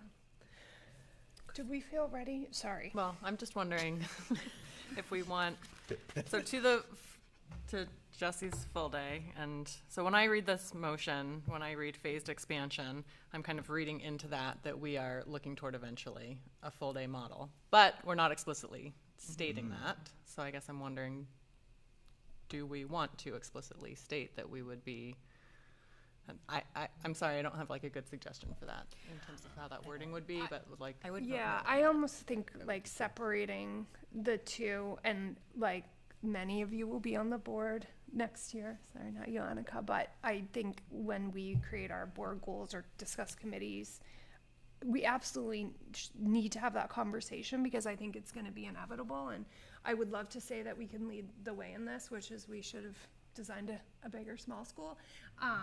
But I think to meet the legal requirement, I would love full day. I think we should be doing full day.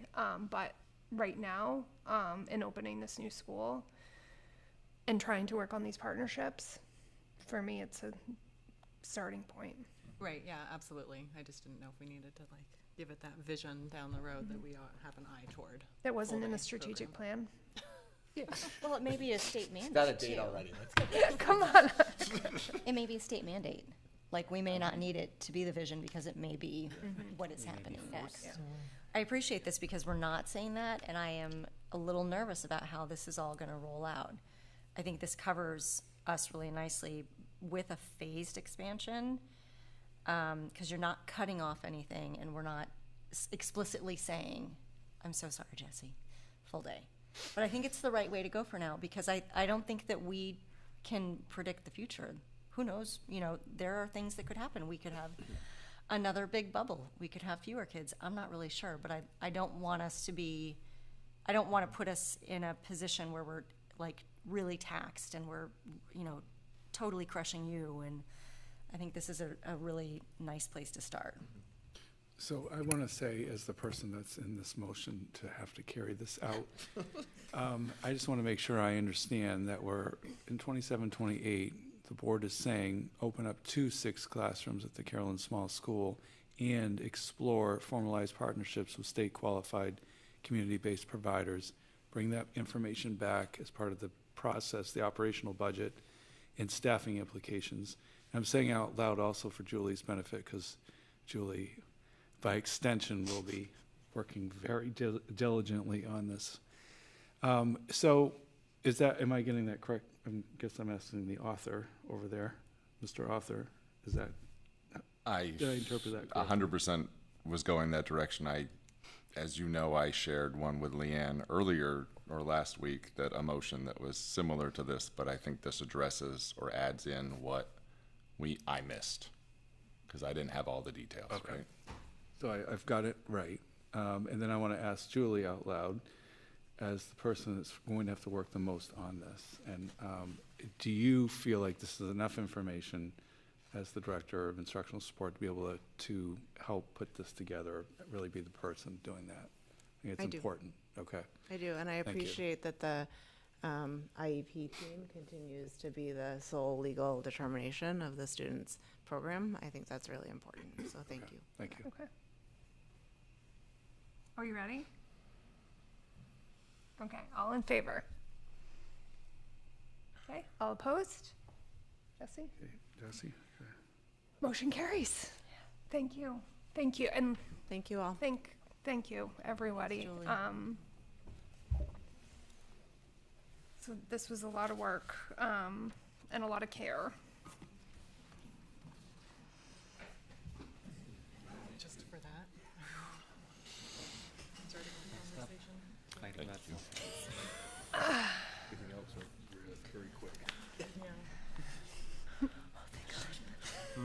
get a motion to continue past 9 p.m.? So moved. Can I get a second? Second. All in favor? Who was the motion on that, please? It was, I got Sean for second, but who was? Kim. Thank you. And was everyone in favor? Sarah, are you in favor of going past 9? Sure. Okay. Okay. Can I get a motion to approve policy JICJ, cell phone and other personal electronic devices in school as presented? So moved. Thank you, Jesse. Can I get a second? Second. Thank you, Tim. All right, Jesse. Okay, so the big change here, we talked about this a lot at like 10 o'clock last time. Yep. So the second to last paragraph on page 1 is the key thing here that you need to focus on. That is, prior to the arrival bell, cell phones and other PEDs must be powered off and remain off and stored in a student's assigned locker, backpack, or handbag. Previously, this said it was up, at the discretion of the school administrator. We are now being very clear that we are not centrally locking up any things. They just got to be in a locker, backpack, or handbag. That's the key. The key change. I will state my personal opinion. I think that we should be clear that, I think they should be in the student's locker if they have one. Because, it's not centrally locked up. We got a lot of lockers at the high school. Apparently 6th graders onwards have their own lockers. Why not make them lock them up in their lockers, right? They can go get them when they want if they have to leave early. You don't have to, put them in the office or have a teacher be disturbed. I was moved by Mario Trebelcock's presentation and the research that, even if it's in a kid's backpack or handbag and turned off, it's like the One Ring in the Lord of the Rings. It's just calling to them all the time. And it really is and it really is distracting them. Research shows it is. And I think having them to have to go to their locker, open their locker that no one ever uses, there's finally a reason for those lockers again. So Well, we almost took them out, so. I know. Well, now there's a reason to have them. So, What if, instead of a locker, it was their advisory classroom? Why? We talked about this a lot. Basically, it's the logistics of it, especially at the high school, kids coming and going. And the whole point of doing this was we want a consistent policy across the entire district instead of having a more punitive policy for high school kids than we do for middle school kids. So this is basically the policy that's already at the middle school. We're just carrying it over to the high school. I think knowing what we know, we should make kids put the phones away and not carrying them, even if they're in their backpack. I still think that's too close to them, but this is what we settled on in policy. I'm just letting you know. And is it the middle school, the backpack in the locker? They're not walking around with them all day? A lot of middle schoolers don't even use their locker. Okay, after so sixth nobody grade, uses their the locker lockers. doesn't exist. They're all in their backpack. These poor kids, have you heard of one of these backpacks? It's crazy. Yeah, they haven't visited their lockers. Yeah. Quick, so I try to open it, it won't let me for some reason, I don't know why. But does it still say electronic device in there? Because then we would have to have some kind of stipulation, for bring your own device, we'd have to have a waiver against your own policy. It Because says a laptop cell does phones have and that. other PEDs. Right, and then obviously the Watches the gotta watches. go away. Yeah. Anything that's Wearable. anything that's cellular connected. Okay. Alright. So we're going to have a waiver for the high school students on our own policy. Yes, we would have to. Yes. Okay. Correct. But once we stop maybe issuing laptops to the younger kids, we can swap that out for the older kids. That has been running through my mind and running Yeah. the numbers on that. Yeah, we're not prepared to do that next year, and I think my communication, and again, it was a communication from me to the school community, was that that BYOLD for the high school will continue next year. So. And that would be a conversation that would also happen in finance next year. Correct. Okay. Yeah, it's part of the budget process. I mean, what I think ideally we'd like to do is to start phasing in school district, devices, and it might be, and again, this is going to take time. It's going to take some looking at, but looking at, and this is part of your strategic plan. Actually, your new strategic plan you just approved does have a stipulation of reviewing all the technology in the district. So if there's some one-to-one devices at the primary school level, for example, that we can shift those funds and those devices to the high school and begin the process of putting school-issued devices in the hands of, let's start with 9th grade, then I think we would be on the way to do that. And that is in the strategic plan. That is something that we're going to start doing. But we're just not in a place to do that right now. So, would that resolve some of the concerns around AI? Of course, kids can at home be using other devices, but if they just had the school-issued device, would it allow us to better? absolutely, we can manage it a lot better. We can certainly manage even with personal devices, but kids can get around it. We have a lot more opportunity to shut things down when it's our device. Yep, and we do. Okay. Can I ask a quick question about that? I know we're kind of getting off on a weird tangent, but when incoming freshmen are approaching 9th grade and buying their own device, does the school say, we recommend that you get a... We do. Okay. Yeah, we put information out every year that to 8th grade parents, and I believe we've been doing it a lot earlier. In the last few years, we've been doing that in the fall, so the parents are aware of that. Find it on the website. Oh, okay. I haven't seen it. I was going to say, Megan, have you seen? Yeah, I haven't seen anything. It's in the handbook, I think.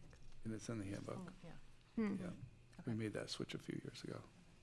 And it's my understanding that with an Apple device, we are legally not allowed to lock out somebody's iMessaging due to the fact that Apple does not allow that to happen because it is their own device and their own account. Oh, We could have a policy that we don't like that, but legally, Apple does not let you do that. Every time my kids text me through their computer, I was like, this isn't going to be allowed next year.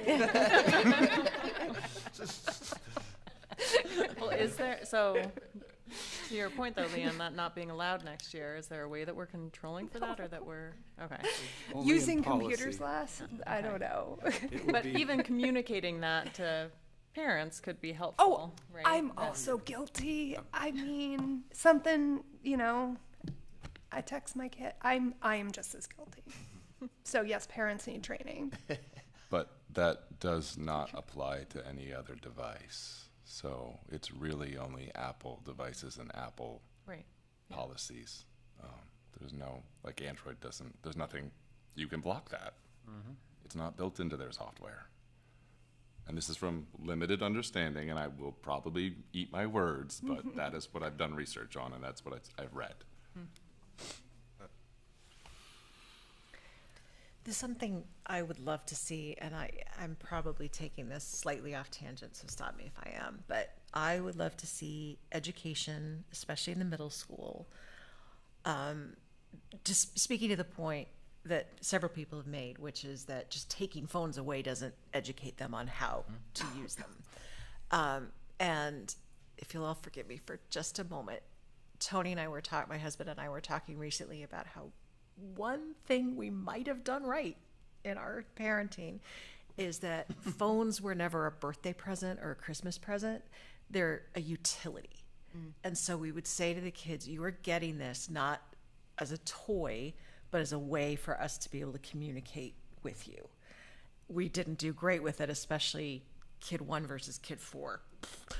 But I just would love to see some sort of philosophy or approach when we do, because there is technology education, right? There's digital citizenship. Digital citizenship, thank you, yeah. Just to try to, pardon the pun, rewire our way of thinking about phones so that it is a utility. It is not a toy. Sure. This is where I'd like to partner with, I don't know if it's Foundation 51 or community partners around education for parents. Like I said, I'm guilty as a parent for things that I do throughout the day with my child who's at school. And messaging about expectations and supporting each other as community members to make sure that we can help our kids learn I agree. to do better than us. It's digital citizenship for parents too. Yes. I'll also say, as the policy committee, we chose not to put the repercussions of not following this policy in here. We decided to leave that up to building administrators. But from my research and discussions with other schools that have this in place, they all recommended that you take it very seriously. Like the first time you get your phone taken away and your parents are notified, and the second time, like you're, suspended. I mean, there's some serious implication, because otherwise kids are just accessing their phones all the time, especially if they can be in their backpacks, right? Like it says they have to be powered off, not used all day, but if there's no enforcement, then it's just a policy that means nothing. So I'm uncomfortable with it as written, but if it's not enforced, then it's a worthless policy, in which case, what are we doing? Like the state told us to make sure kids aren't using their phones during the day, so it's not in the policy, but like it's heavily recommended that like there is a strict and like enforced policy of like, this is like away means away, off means off, and if you don't. I would caution against suspension, because then you're just leaving a kid at home where they can be on their phone. But taking, or right. something, but like, if they're like, oh, what'd you do? You called my mom, and like, but she was the one texting me, so. Right? Like, what are we doing here? Like, what are we doing? Phone jail. But I think that's also where we want to make sure that the reason why teachers want it locked up is because it is hard if you're being inconsistent, and if you walk in one hallway and nobody says anything and you're on your phone or in the classroom and you walk in the next, and it has to be consistent. And yes, it has to start with the administrators supporting the teachers and vice versa, and having those, like the first time it's seen, they know that it's the consequences get right. hard. And also quick. note that the teachers were overwhelmingly in favor of them being locked away. So like right, because then they're not so the not ones listening to who the always professionals have, in the building, which again, and they're the ones I'm who not are going to vote always for my own there. policy, but like, I think we are not meeting the moment with this policy. I'll vote no twice against something. I was in favor of this policy in committee, starting here with some sort of monitoring and evaluation of in this first year. And if it's not working, then we're back. And we are talking about lockers or pouches or whatever. But to start there, I think, and change the school day to accommodate these new mechanisms, when maybe we can accomplish this with lesser means, I think is worth trying. And Lauren, part of that was what you had said too, is like we got to collect the data and we got to do the training and we got to do that with like fidelity to see whether. But I think, I think this is one that's going to come back up again, either between law or like us seeing if it works. But yeah, this was all based off of let's try it with least restrictive. Yeah. I just think back to like Carol MacArthur's presentation. I think it was the beginning of this year. Yeah, she said, we decided as a group that we weren't letting the kids run in the halls anymore, and we were going to call them out every single time. And you know what? My daughter came home every single day and complained, I walk fast. I have to go back every time. I was like, well, you're going to have to walk a little slower. This is ridiculous. But you know what? Every teacher did it, and they all got called out. And it worked. They're all not running in the halls anymore. Yeah, it's all part of the responsive classroom. And then you extend it out into common areas, and I know that 4 or 5 did a lot of common area work, and I think that's exactly what you would apply to this. I think with the high school, it's challenging because I know we're talking about the high school. The high school has had 3 different models for something like this in 3 different years, and I think Caitlin talked about that, or Katie did, at the last meeting, and it's going to be challenging. And they do say when you flip this, the other districts that we've communicated with about it, who are ahead of us, or ahead of the state law, have said the first 2 months are the most challenging to deal with this, because you really have to be very consistent, and you got to get your staff to be very consistent. Jeff, is there? That's what the second vice principal is for. I was just gonna say, yeah. Just gonna say. Is there classroom management training that includes like how to deal with technology? And I mean, because it's like.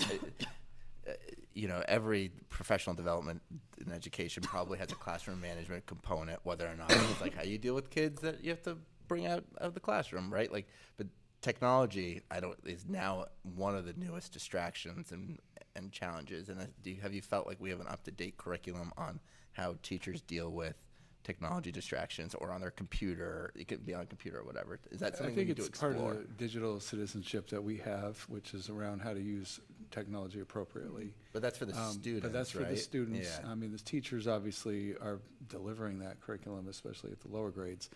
But I think what you're specifically asking is probably 9-12 specific, because up through 8th grade, you know, this has been the procedure for a long, long time in our district. And yes, there are occasions where kids are not following that rule, like anything else, and there's a consequence for it. But it's been so consistent through the years. I'm not saying it's perfect, but it's been a culture. It's become the culture all the way up through 8th grade.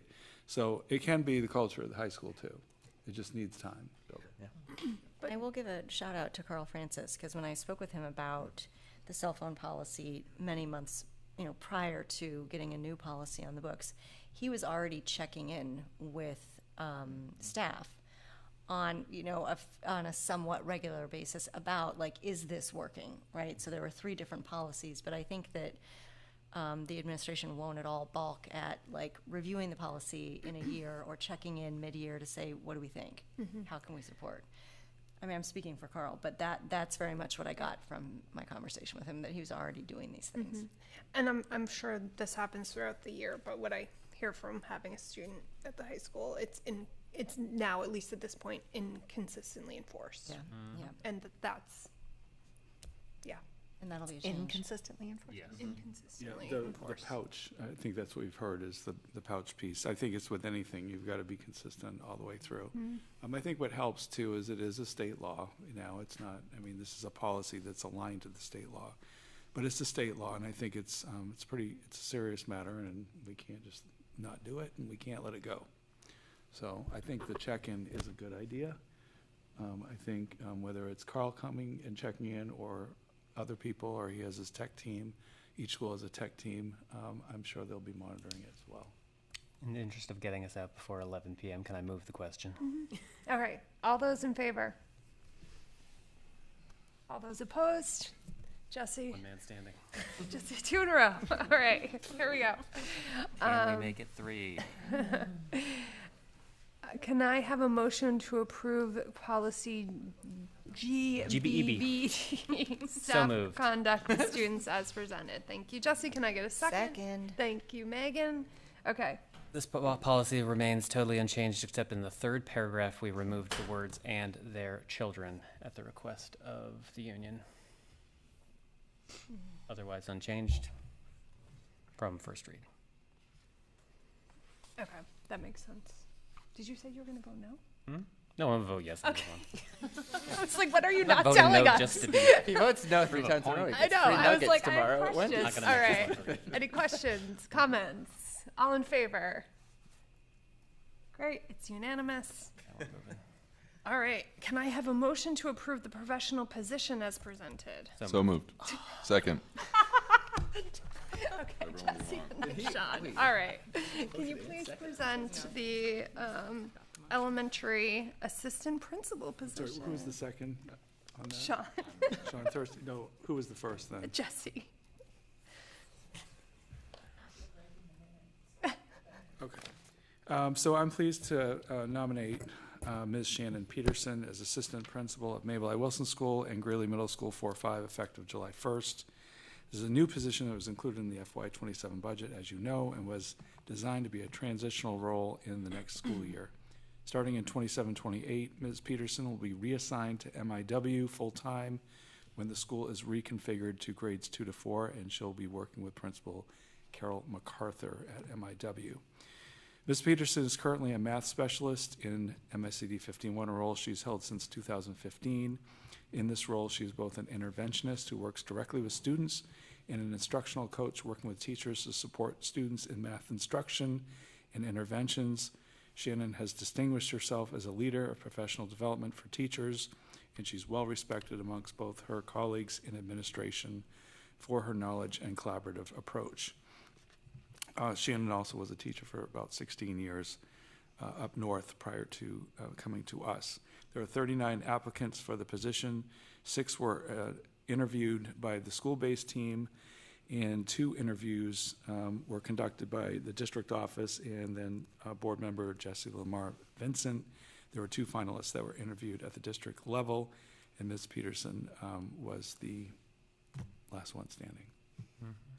It's an impressive candidate pool. Very impressive.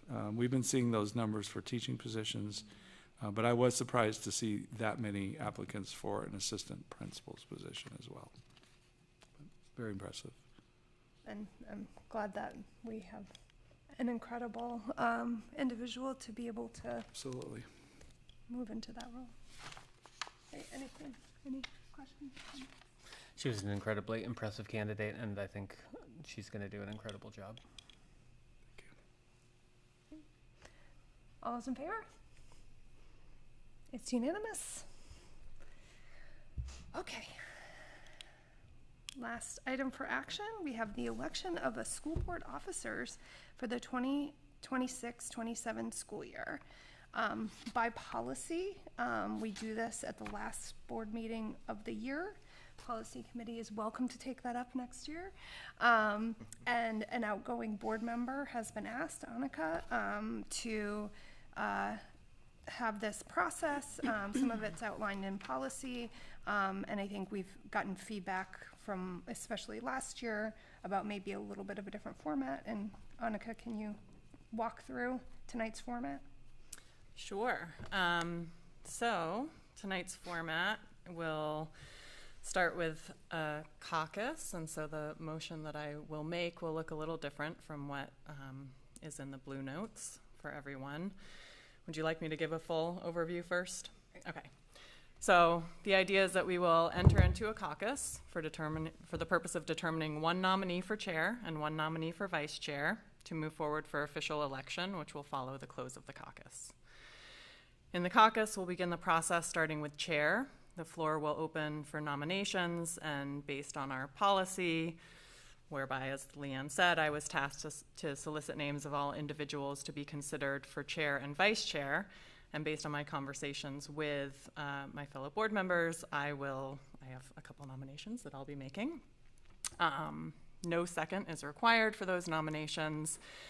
Those who are nominated will be asked if they accept. Once they accept or not, there will be a vote to close the nominations.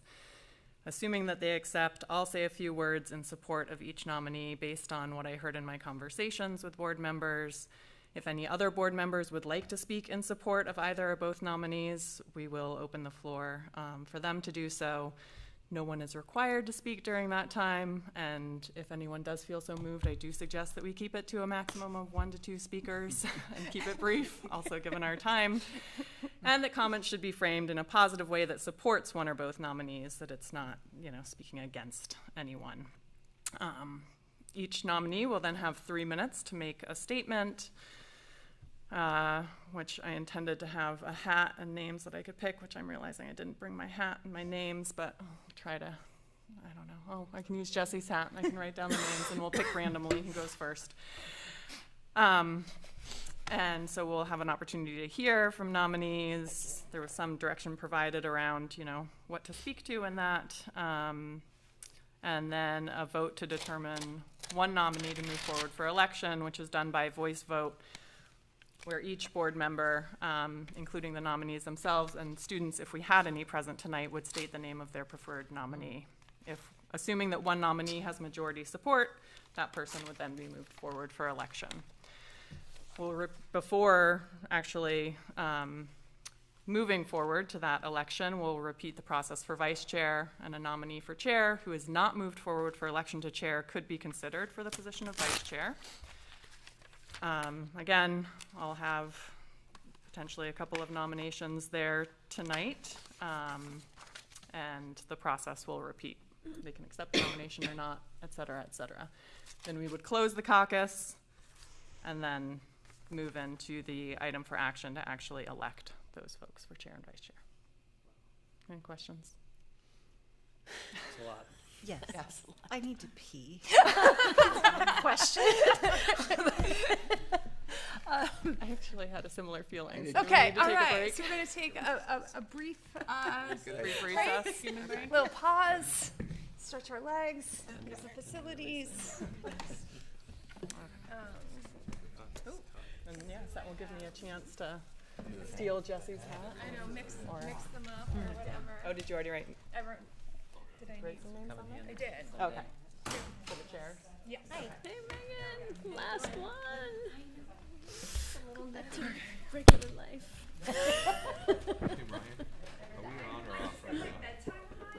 I know.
So I move to enter into caucus for the purpose of determining one nominee for chair and one nominee for vice chair to move forward for official election following the close of the caucus. Can I get a second? It does. Oh, you do. Do you need a second? Second. Okay. Yeah, you need a second. All right, Megan? Megan. And we don't need a vote, though? We do it. Okay. No, just to move into caucus, you mean? Yeah, just to Okay, move then into you do caucus. need a vote. All in favor of moving into caucus? It's unanimous. Okay. All right. Okay, so the floor is now open for nominations for chair. And as I said, based on our policy, based on my conversations with each of you, I would like to nominate Kim and Tim to be considered for chair. And no second is required for those nominations. Right. So, I guess, Kim, do you accept the nomination? I do. For chair? And Tim, do you accept the nomination? This feels very marital. Yes. I didn't write vows.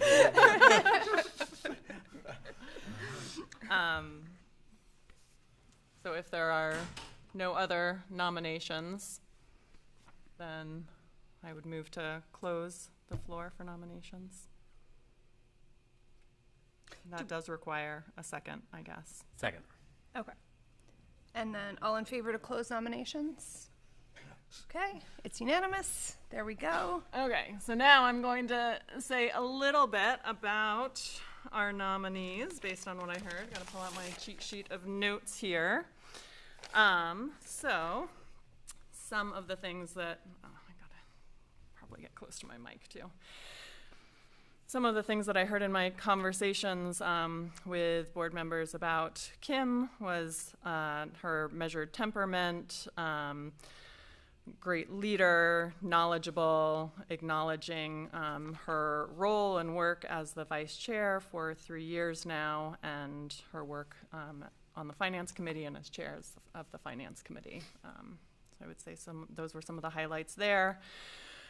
For Tim, I heard, that people see that he has worked toward leadership and preparing to take on a leadership role with the board through his work on the building and facilities committees and chairing those.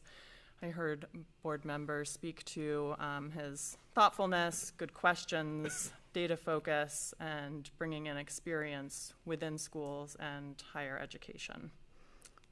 So those were the things that I wanted to highlight about our 2 candidates. And if anyone else would like to speak to either or both nomination,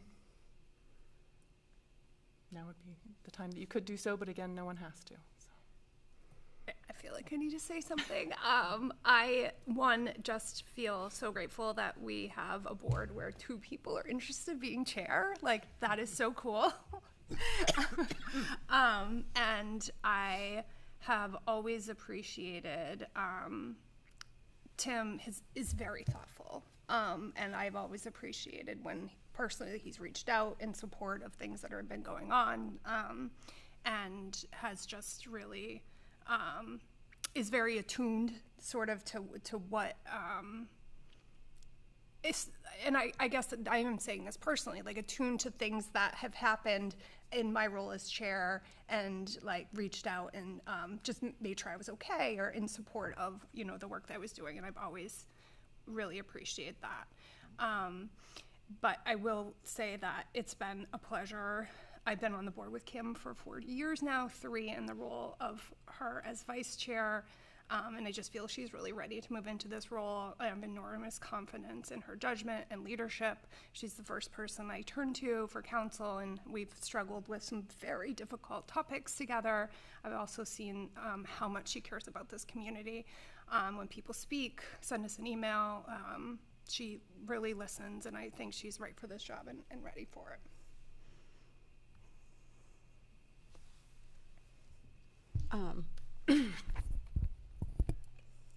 I just wrote down a few notes.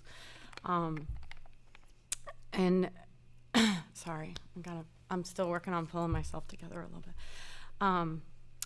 So I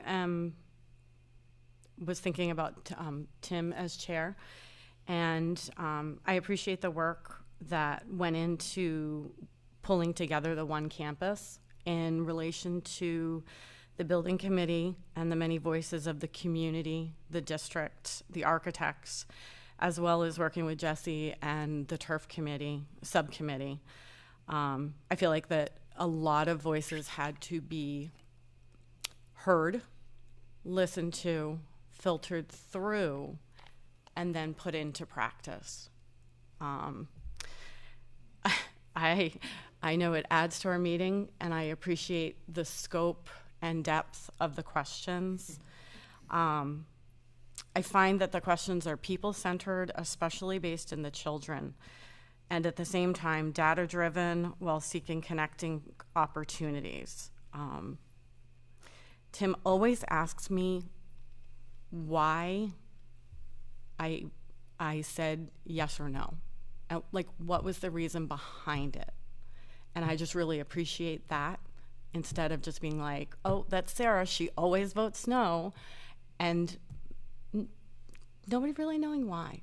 So, thank you. Anyone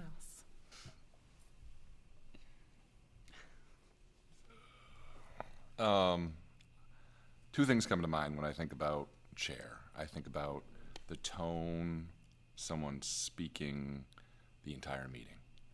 I have been on the board, and Leanne's been the chair the entire time, so that's the tone I know that a school board meeting is. I know the cadence of it. And when I think about making this decision or who I'd vote for, I think of that.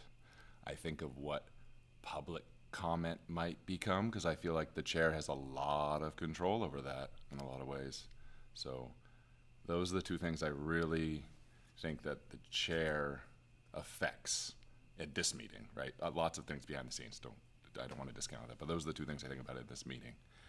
And I can't say either way that I think you both have two different tones, and I think they both work.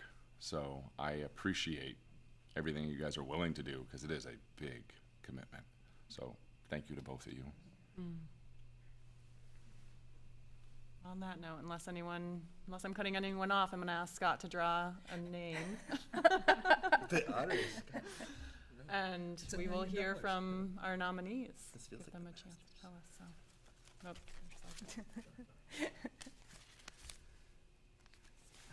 So, Tim, you will have the floor first for 3 minutes. Would it be helpful if you put the clock up? I'm tired. I don't think I can read it as fast. I do want to say before we jump into that I spoke with Kim beforehand, and I want the community to know that she and I are like, whatever happens at the end of this whole thing, like, we have each other's backs. We both agreed to that. Like, this is not a division in the board. In fact, part of it is just like, we give the board the options of like who to select or what direction we want to go or what we hear. So this is, at the end of the day, like, we're good. The board is good. We're in a good spot. This is not like a divisive thing. So I just want to set that tone. And Annika, thanks for all the work that you did pulling this together. I thought, like, I've been through 3 of them. I thought this was a brilliant process. And so 3 of them, right? Is that right? Yeah.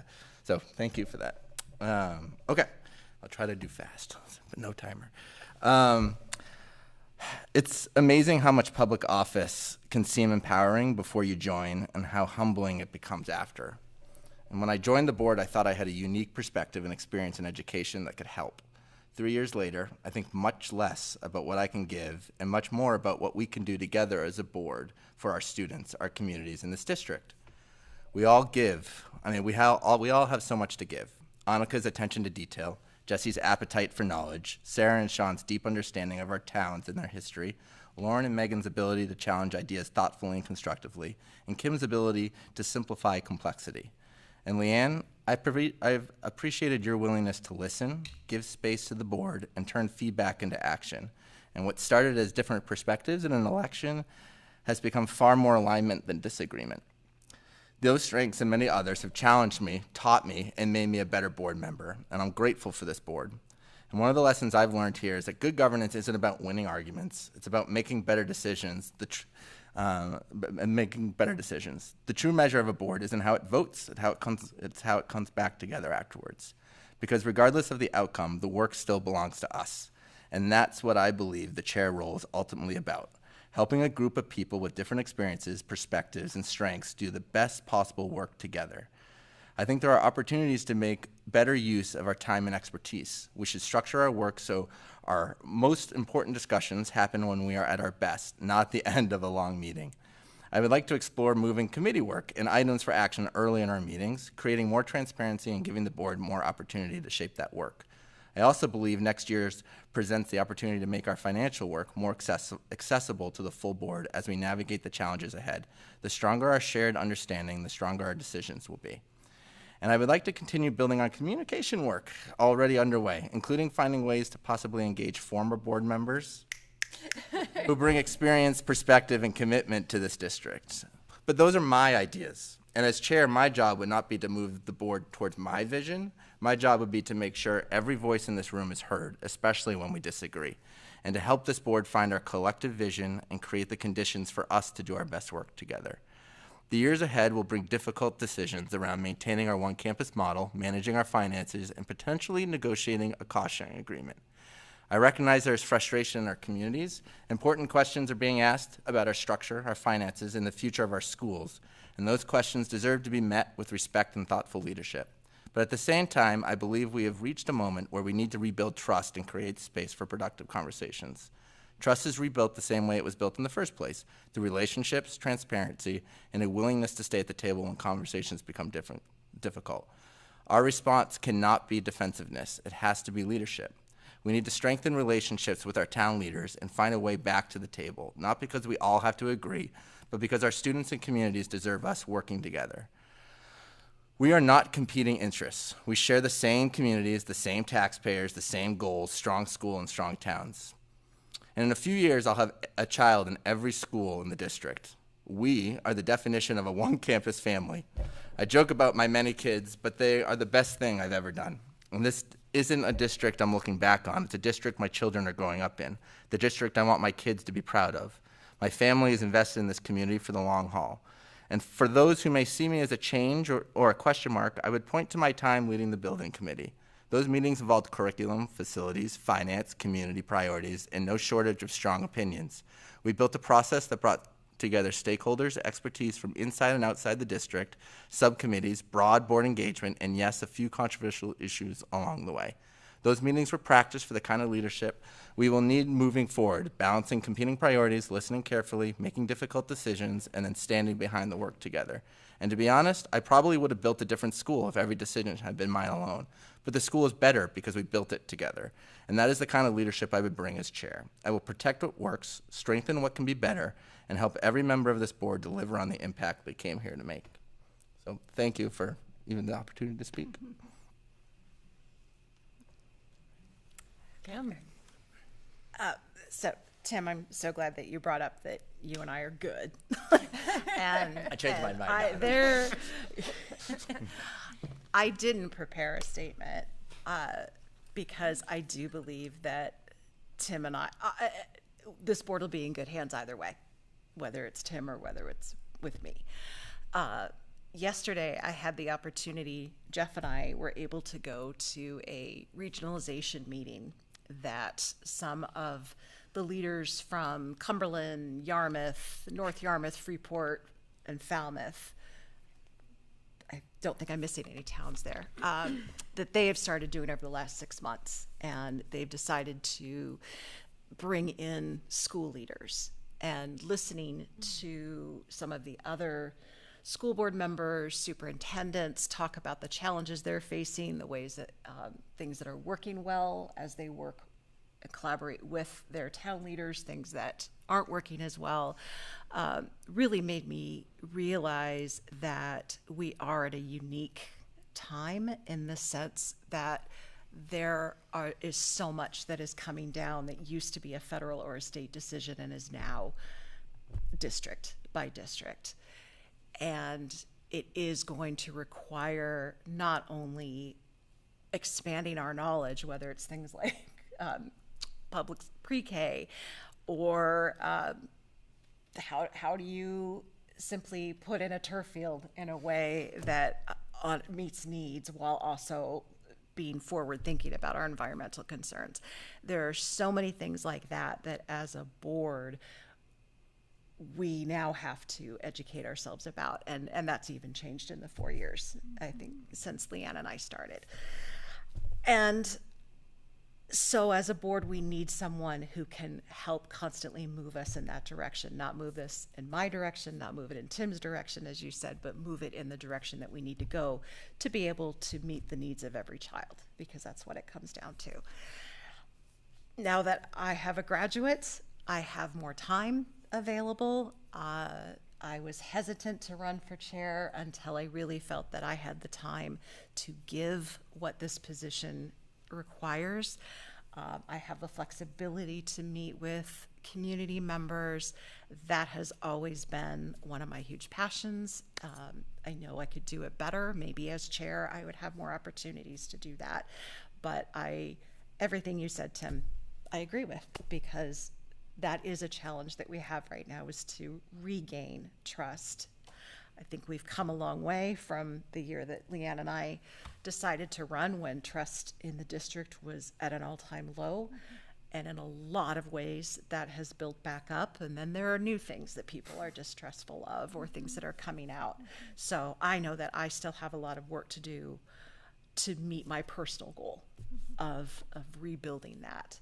And being chair, I feel like would allow me to explore that a little bit more. But primarily, it is leading us through this time of transition into the one campus, into public pre-K, whatever that's going to look like, into cell phones and AI and all of these other things that, unfortunately, as a school board, we have to make decisions on. And I don't like that we have to make decisions on this, because it falls to us mere mortals. And so I look forward to working with everyone on this board to navigate that, and to just continue doing the things that work well. So this is not ambition. This has nothing to do with my personal agenda. I just know that I am ready to serve, and it is going to be a very big role to fill. And so I want to just conclude by acknowledging the job that has been done by this chair for the last 3 years, because this has been a very challenging several years. And,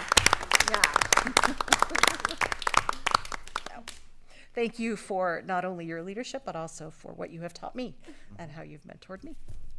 So that's it. Thank you both. So this is where we move into the vote to determine a nominee to move forward for official election. As I said, this will be done by voice vote. So each board member, including the nominees themselves, will state the name of their preferred nominee. And then we'll go from there. So I guess since I have to start at one end or the other, I'm going to, Sarah. Oh, I get to be start first. at that end. Tim. Tim. Kim. Kim. Kim. Kim. Kim. I really just want to say Leanne, but I think that's a shot at both of us.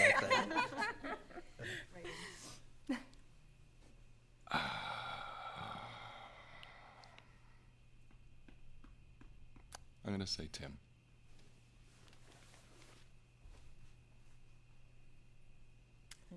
I wasn't sure if I was supposed to be recording I'm that sorry, part, yes, I and did not did give not. any direction for that. Well, I think that Unfortunately. Then So I do think you we want- need to make a motion for the person who had the most voice votes, right? that Or will come after the caucus, actually, in terms of the actual official Oh, election. sorry. Sorry. So that we can We're just still remain in the caucus. We're yeah. still in caucus. Yeah. Okay. Yeah. So that was 6:30. Tim. Okay. 3, Kim 6. Now what do we do? So now we go through the whole thing again for vice chair. before we come out of caucus. So we know that it sounds like at this point we're moving forward Kim for the position of chair.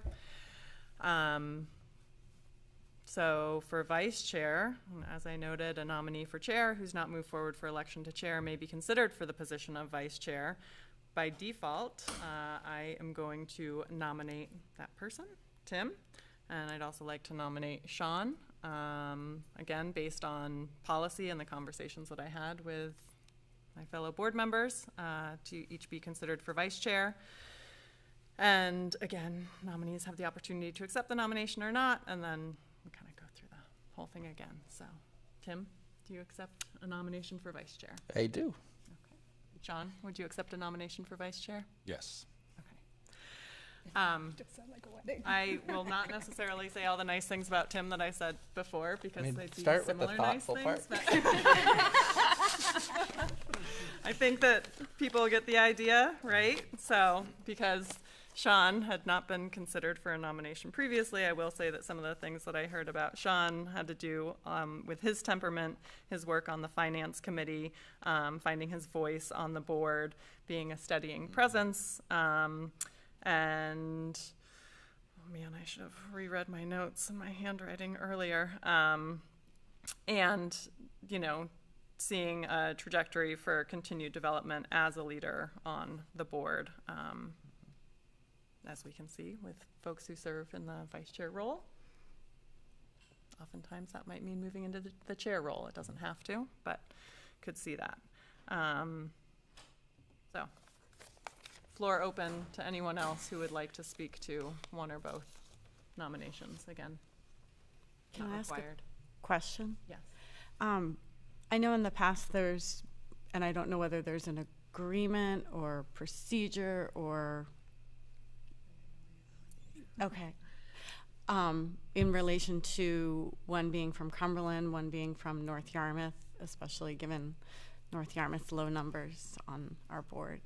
I was going to note that that was something that came up in my conversations. I actually meant to note it with chair as well, because I think there's a couple different ways that that's been looked at, right? One way is that like you would alternate chair between the two communities, but also, yes, within the two leadership positions that there might be representation from both communities. And I, you know, if anyone else wants to comment on that, I think that has been something that has been brought up in the past. It's not required. Yeah, it's not in policy. Sarah, thank you for asking that. Yeah.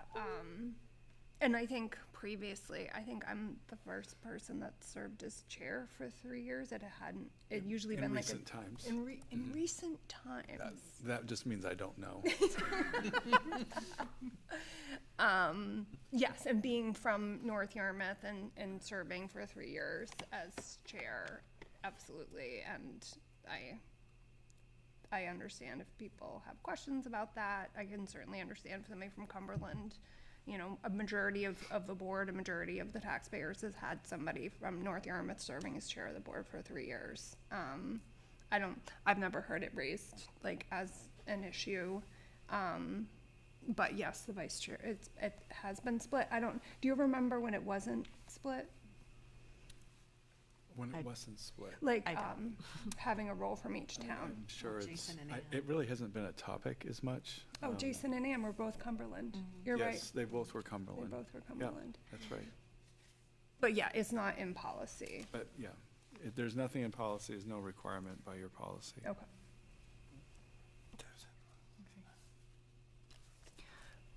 Anyone else? Well, I'll just say I talked about personally things with him, and I will say as chair, like I was confident to put him as chair of building committee. I think Tim has done a really great job at stepping into leadership roles and being very willing to take on big responsibilities, and I've always appreciated that. And again, just the fact that people were even interested in leadership roles hasn't always been the history of the school board. So again, I thank anybody who's considering the position. I hope I haven't made this look easy.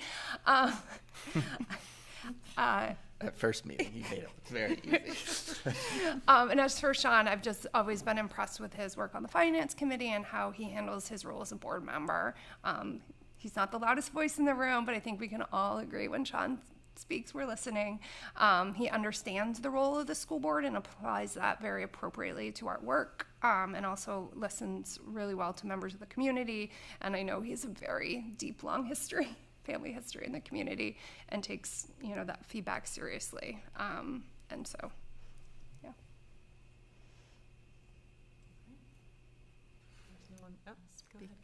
So, Sean, just tonight, you showed amazing leadership and thinking ahead on how we could move our conversation to a point where we could actually vote on early childhood education or early special childhood education. And you put something forward that I actually felt okay voting on, because I was really dreading tonight. So very much appreciate that. And I've worked very well with Sean. As finance chair, Sean stepped in for me. So unofficial vice chair, because there is no such thing of finance, but I knew that if I couldn't make a meeting, I think that only happened once, but I felt very comfortable having Sean step in. I also want to bring up something that, Tim, you brought up last year when we were voting for vice chair, which is that last year it was my third year, and you never know what's going to happen when someone runs again. Whereas, Tim, you are now locked in for another 3 years. Mm-hmm.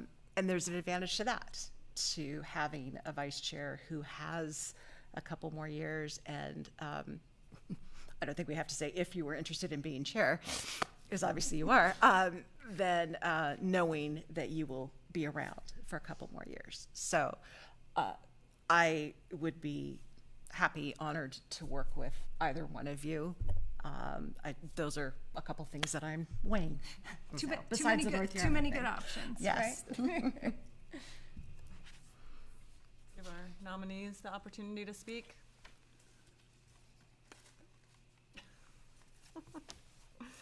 Thank you. Sean. Okay. First. I just want to first say thank you for this process. I think it's a step in the right direction compared to what I've seen in the past. So thank you for organizing that, Annika, and making it happen. I appreciate that. And I appreciate every single person here, and I think that we all have a different perspective, as was brought up before. I feel like I'm going to repeat myself a bunch of times just because I feel like I'm going to steal from Tim, steal from Kim, and put something together. So to move past that, I just want to bring back something Kim said, is my family's been here since the early 1800s. So in the sense of the idea of me being from Cumberland and not North Yarmouth, questionable. And I have deep roots in Maine in general, right? I think the idea of understanding where we came from should shape where we go. And I always think about that when we are doing our work at this board, because it affects everybody in the community. If they moved here last week, or if they've been here longer than my family. I think that you all know I take a very practical approach. I might get in the weeds, but at the end of the day, I really look at SOPs, standard operating procedures. How do we move something forward? What do we need to accomplish to do that goal? And then fill in the details afterwards, and that's important. I think as vice chair, I would like to see different roles for everybody. Obviously, I don't have that control, but I'm just saying I see different opportunities for everybody in committees, and I look forward to seeing what that potential shakeup does, and I would like to have a little more input on that. But I say all of this, and I honestly wasn't even thinking about being vice chair. A few people mentioned it to me, and I was like, I could do that. So I would be honored to do it fill that role. I think I could succeed at, and I think I've been kind of stress tested a few times in that role in the finance committee. It's a lot, and I think the time on the finance committee kind of gave me an idea of what work needs to really put in, and it's not necessarily here. It's not even at subcommittee, But I will be honest, I have not slept well in 2 weeks because I've been thinking about this pre-K thing. And that motion I put together tonight has been in my head for weeks. And I have a little drafts here and there, and I've been working on it. So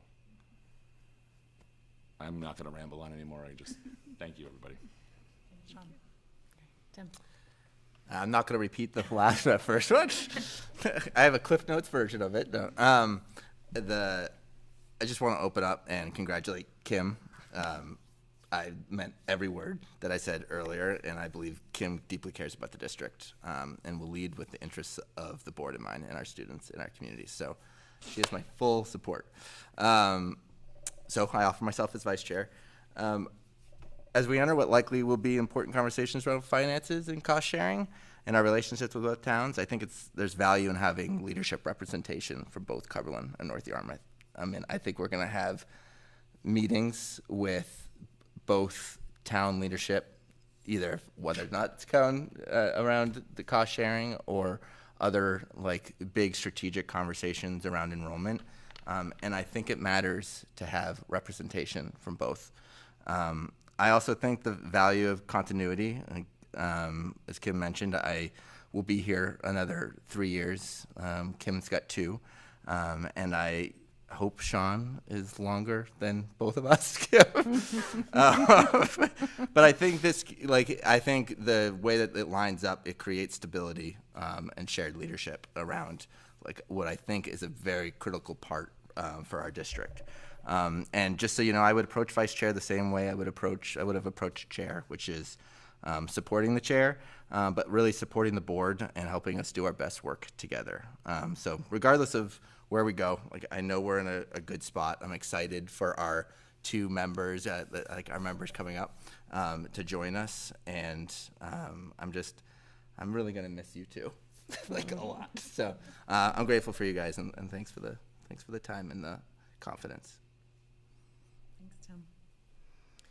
Okay, so as we did last time, we'll have a voice vote down the line, and I apologize if this is awkward, but Sean, I'm going to start with you.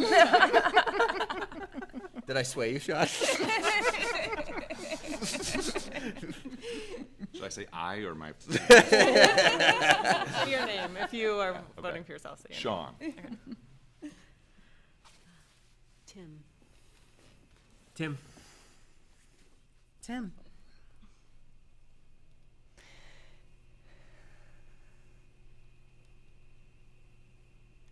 This is like an impossible choice. I know. Like, come on, people. This Got a is better what I plan. mean. Like, we're so lucky to have incredible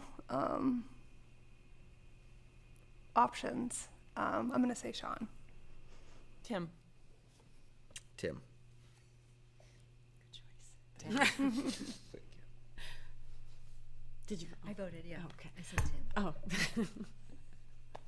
Tim. So we will be moving forward with Tim and our official election for vice chair. I'd now like to make a motion to adjourn the caucus. Do I have a second? Second. All in favor? Okay, it's unanimous. Okay. I think now I get to make more motions. Do you want a candy? It's okay. So I would like to make a motion to nominate and elect Kim Vine as the chair of the board of directors for the 2026-2027 school year. Second. All in, oh, do I have to ask for this? I want to talk about it more. All in favor? Sorry, it's unanimous. I'd now like to make a motion to nominate and elect Tim Valenti as the vice chair of the board of directors for the 2026-2027 year. Second. Okay. Any discussion? All in favor? It's unanimous. Oh my gosh, this is, I have just felt so impressed by the work of this board over the 3 years that I've been able to serve as chair, and I am so grateful that, like I said, other people have been interested in the position, and I have respected the work that we have been able to do together, and thanks to Scott and Jeff and the communities of Cumberland, North Yarmouth. It's truly an honor. And I've worked hard to keep this board balanced, fair, and open to feedback from the community. And we have such skills of the board, and I just look forward to continuing being tapped in a different role to support our work going forward together. And I have so much respect for each of you, and just thank you for having me as chair for the past 3 years. Thank you. So, and now we can get the gavel out for somebody else, even though I don't use it. Okay. You did once. I did once. All right. Did do once. Now we're going to move to the superintendent's report. Okay, do you want my report? No. I'm happy to post it. I will say that we did have some recognition of all of our retirees, especially, and that's in this report. I don't want to overlook that, but I won't go through all of it. I know that the time is, we had a staff celebration and we changed it up this year. It was very different, and so we were able to invite our staff last week to join us under the tent on the field, and for some music, some food, some conversation. The administrators cooked. And so we actually got a lot of great feedback, but we also, Melissa Porter did a great job organizing this and making sure that we had TV set up. Usually we had just, recognized all of our retirees and people who had been here for a while, got service awards in front of all the other staff, but we changed it up and did it differently. So we had it on TV monitors around the tent, and people could watch that as they were talking and eating and listening to music. We had live music. Some of our staff, including Monty Selby, provided the music for our staff. I got so many comments like, thank you, thank you, even after days afterwards. People felt like it was just really a nice, relaxing time. So anyway, that was in the report, so I'm not going to go through it. But I want to post it, and I just want to call attention that we have some really amazing people who are retiring and people who have gotten service awards in our district. And it has been shared with the entire staff, but now we'll share it with the community through this report. So that is my report. It's probably 35 slides, so I won't go through it. Thank you. And I know you honor retirees and people with a number of years of service as part of that report. And so thank you for getting that posted. Okay, committees. We don't have any students here tonight. Finance. So you all got in the packet when we voted on particularly moving funds to the different cost centers, that was the primary thing that we talked about at our last meeting of the year last Friday. We also talked about moving forward, what reports we would like to see on a more regular basis now that the accounting program is starting to become a little bit more user-friendly. So we did have a forward-looking conversation for what might look differently next year. Thank you. Jesse, policy? In our last policy meeting, obviously we moved forward the last 2 second reads. I just wanted to go over, there were 13 policies that were voted on out of second read and updated, including public participation at board meetings, bidding and purchasing requirements, temperature standards for school free and reduced price lunches, employee technology devices and internet use rules, and student use of district-owned technology device rules, child fines, school-sponsored student trips, use of physical restraints and seclusion, school wellness booster organization policy, relations with law enforcement, cell phone policy, staff conduct with students, which we just finished up today. There was one policy deleted, which was the non-school sponsored trips, because that got mashed into one of the other ones. And there was one policy that was discussed but not finalized, and that's management of concussions, because we spoke with some experts, made a bunch of changes, went to Drummond Woodsum, and we just didn't quite nail it down, but we'll get to it next year. But I wanted to thank Tim and Lauren for the incredible work, and the board for helping us to make tweaks around the edges and update a bunch of policies that needed to be updated. Curriculum. Nothing new to report. Okay. And equity, I know we had a big vote last time, so nothing there. new to report. Communications, Megan. What do you got for us? I don't have anything new to report, but I do want to give a shout out to the 8th grade teachers and Monty Selby and Jason L. and the PTO for putting on a wonderful graduation ceremony today. I don't think it's been done in a very long time. Jeff, maybe you know. Not in this format. It was like an actual ceremony, and it was really sweet, and it went really well. So they did a great job. Great. It was really nice. And congratulations to the Early Childhood Special Education Committee. Thank you, Lauren, for your leadership. And Jesse. And yeah, do we have a vote to disband? Like, really, I mean, incredible work. And Had a great committee. I don't know if I ever had a chance to thank everybody. We had a great committee. It was an excellent group of people. Jesse we were together on this. Really, it was a lot of people doing a lot of good work. Great. Thank you. Any ad hoc committee? Facilities. Did I skip? Okay, you looked at me. Oh. Curriculum. I skipped facilities. Okay, I talked Sorry, a lot. There's nothing going on. By the way, facilities. Actually, Jesse, I wish you had been at the last meeting because we talked a lot about heat and cooling. And so I think we had a heat wave where middle school, the HVAC decided to crash out, and we thought it is repaired now, right? Got repaired today? Got repaired. Fully repaired. Repaired, right? It's been repaired. It's been repaired. And I think we went over the options of like getting fans for everybody. Like, what would AC units look like? And I was alarmed by the fact that like adding ACs to some of those high school classrooms might cause some electrical challenges that would result in, let's go, a net negative for us. Let's just say that.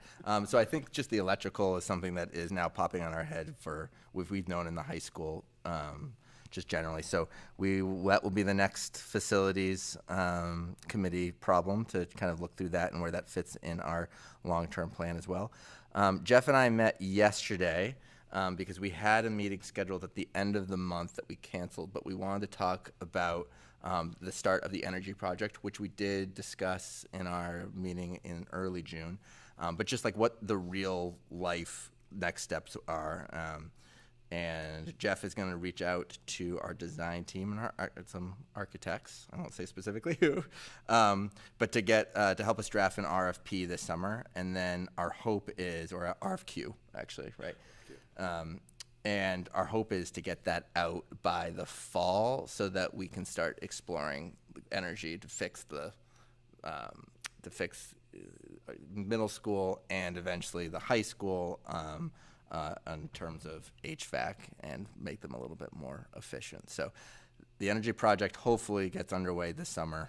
And as you guys know, during our July meetings and our July meeting, we're hoping to have a facilities walkthrough that we're going to try to attach to that at the same time. So if you can come a little bit earlier, the invite has not gone out yet, but if you can come a little bit earlier, I think we're planning on that. And then August, we'll just talk as well about just the progress of those projects. But so that work will be continuing over the summer, just in the larger form.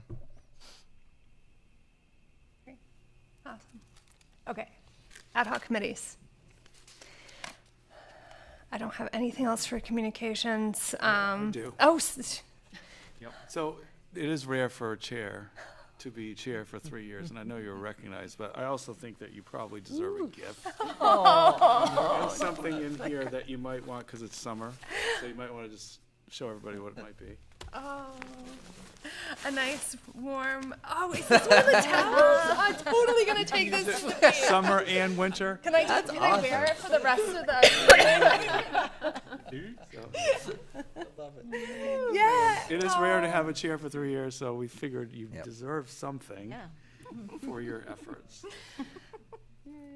Thank Jeff, do you get a discount on those? We get lots of discounts. We really do. We get lots of discounts. Oh, thank you. Yeah, thank you. Like I said, I've just so appreciated being able to do this. But I also am looking forward to a lot more free time and you not calling me anymore. So. I actually text you more than I do call you. I hope you have her number. I love your number, though. It was funny. I actually deleted his number today, literally by accident. You did. No, I did. And you had to call the office. And I had to call the office, and I was like, maybe this is an omen. But you're not Jeff in my phone for other reasons. All right. In case you forgot, we still have an executive session. Can I have a motion to enter executive session to discuss negotiations between MSAD 51 custodians and the MSAD 51 Board of Directors pursuant of State Statute MRSA 4056D? So moved. Thank you, Annika. Can I get a second? Second. Thank you, Sean. All in favor? Great, thank you. And next time, you guys are going to have to stay for this part, but now you're released. Early tonight. Yeah. Well. Thank you. Have a good night. All right.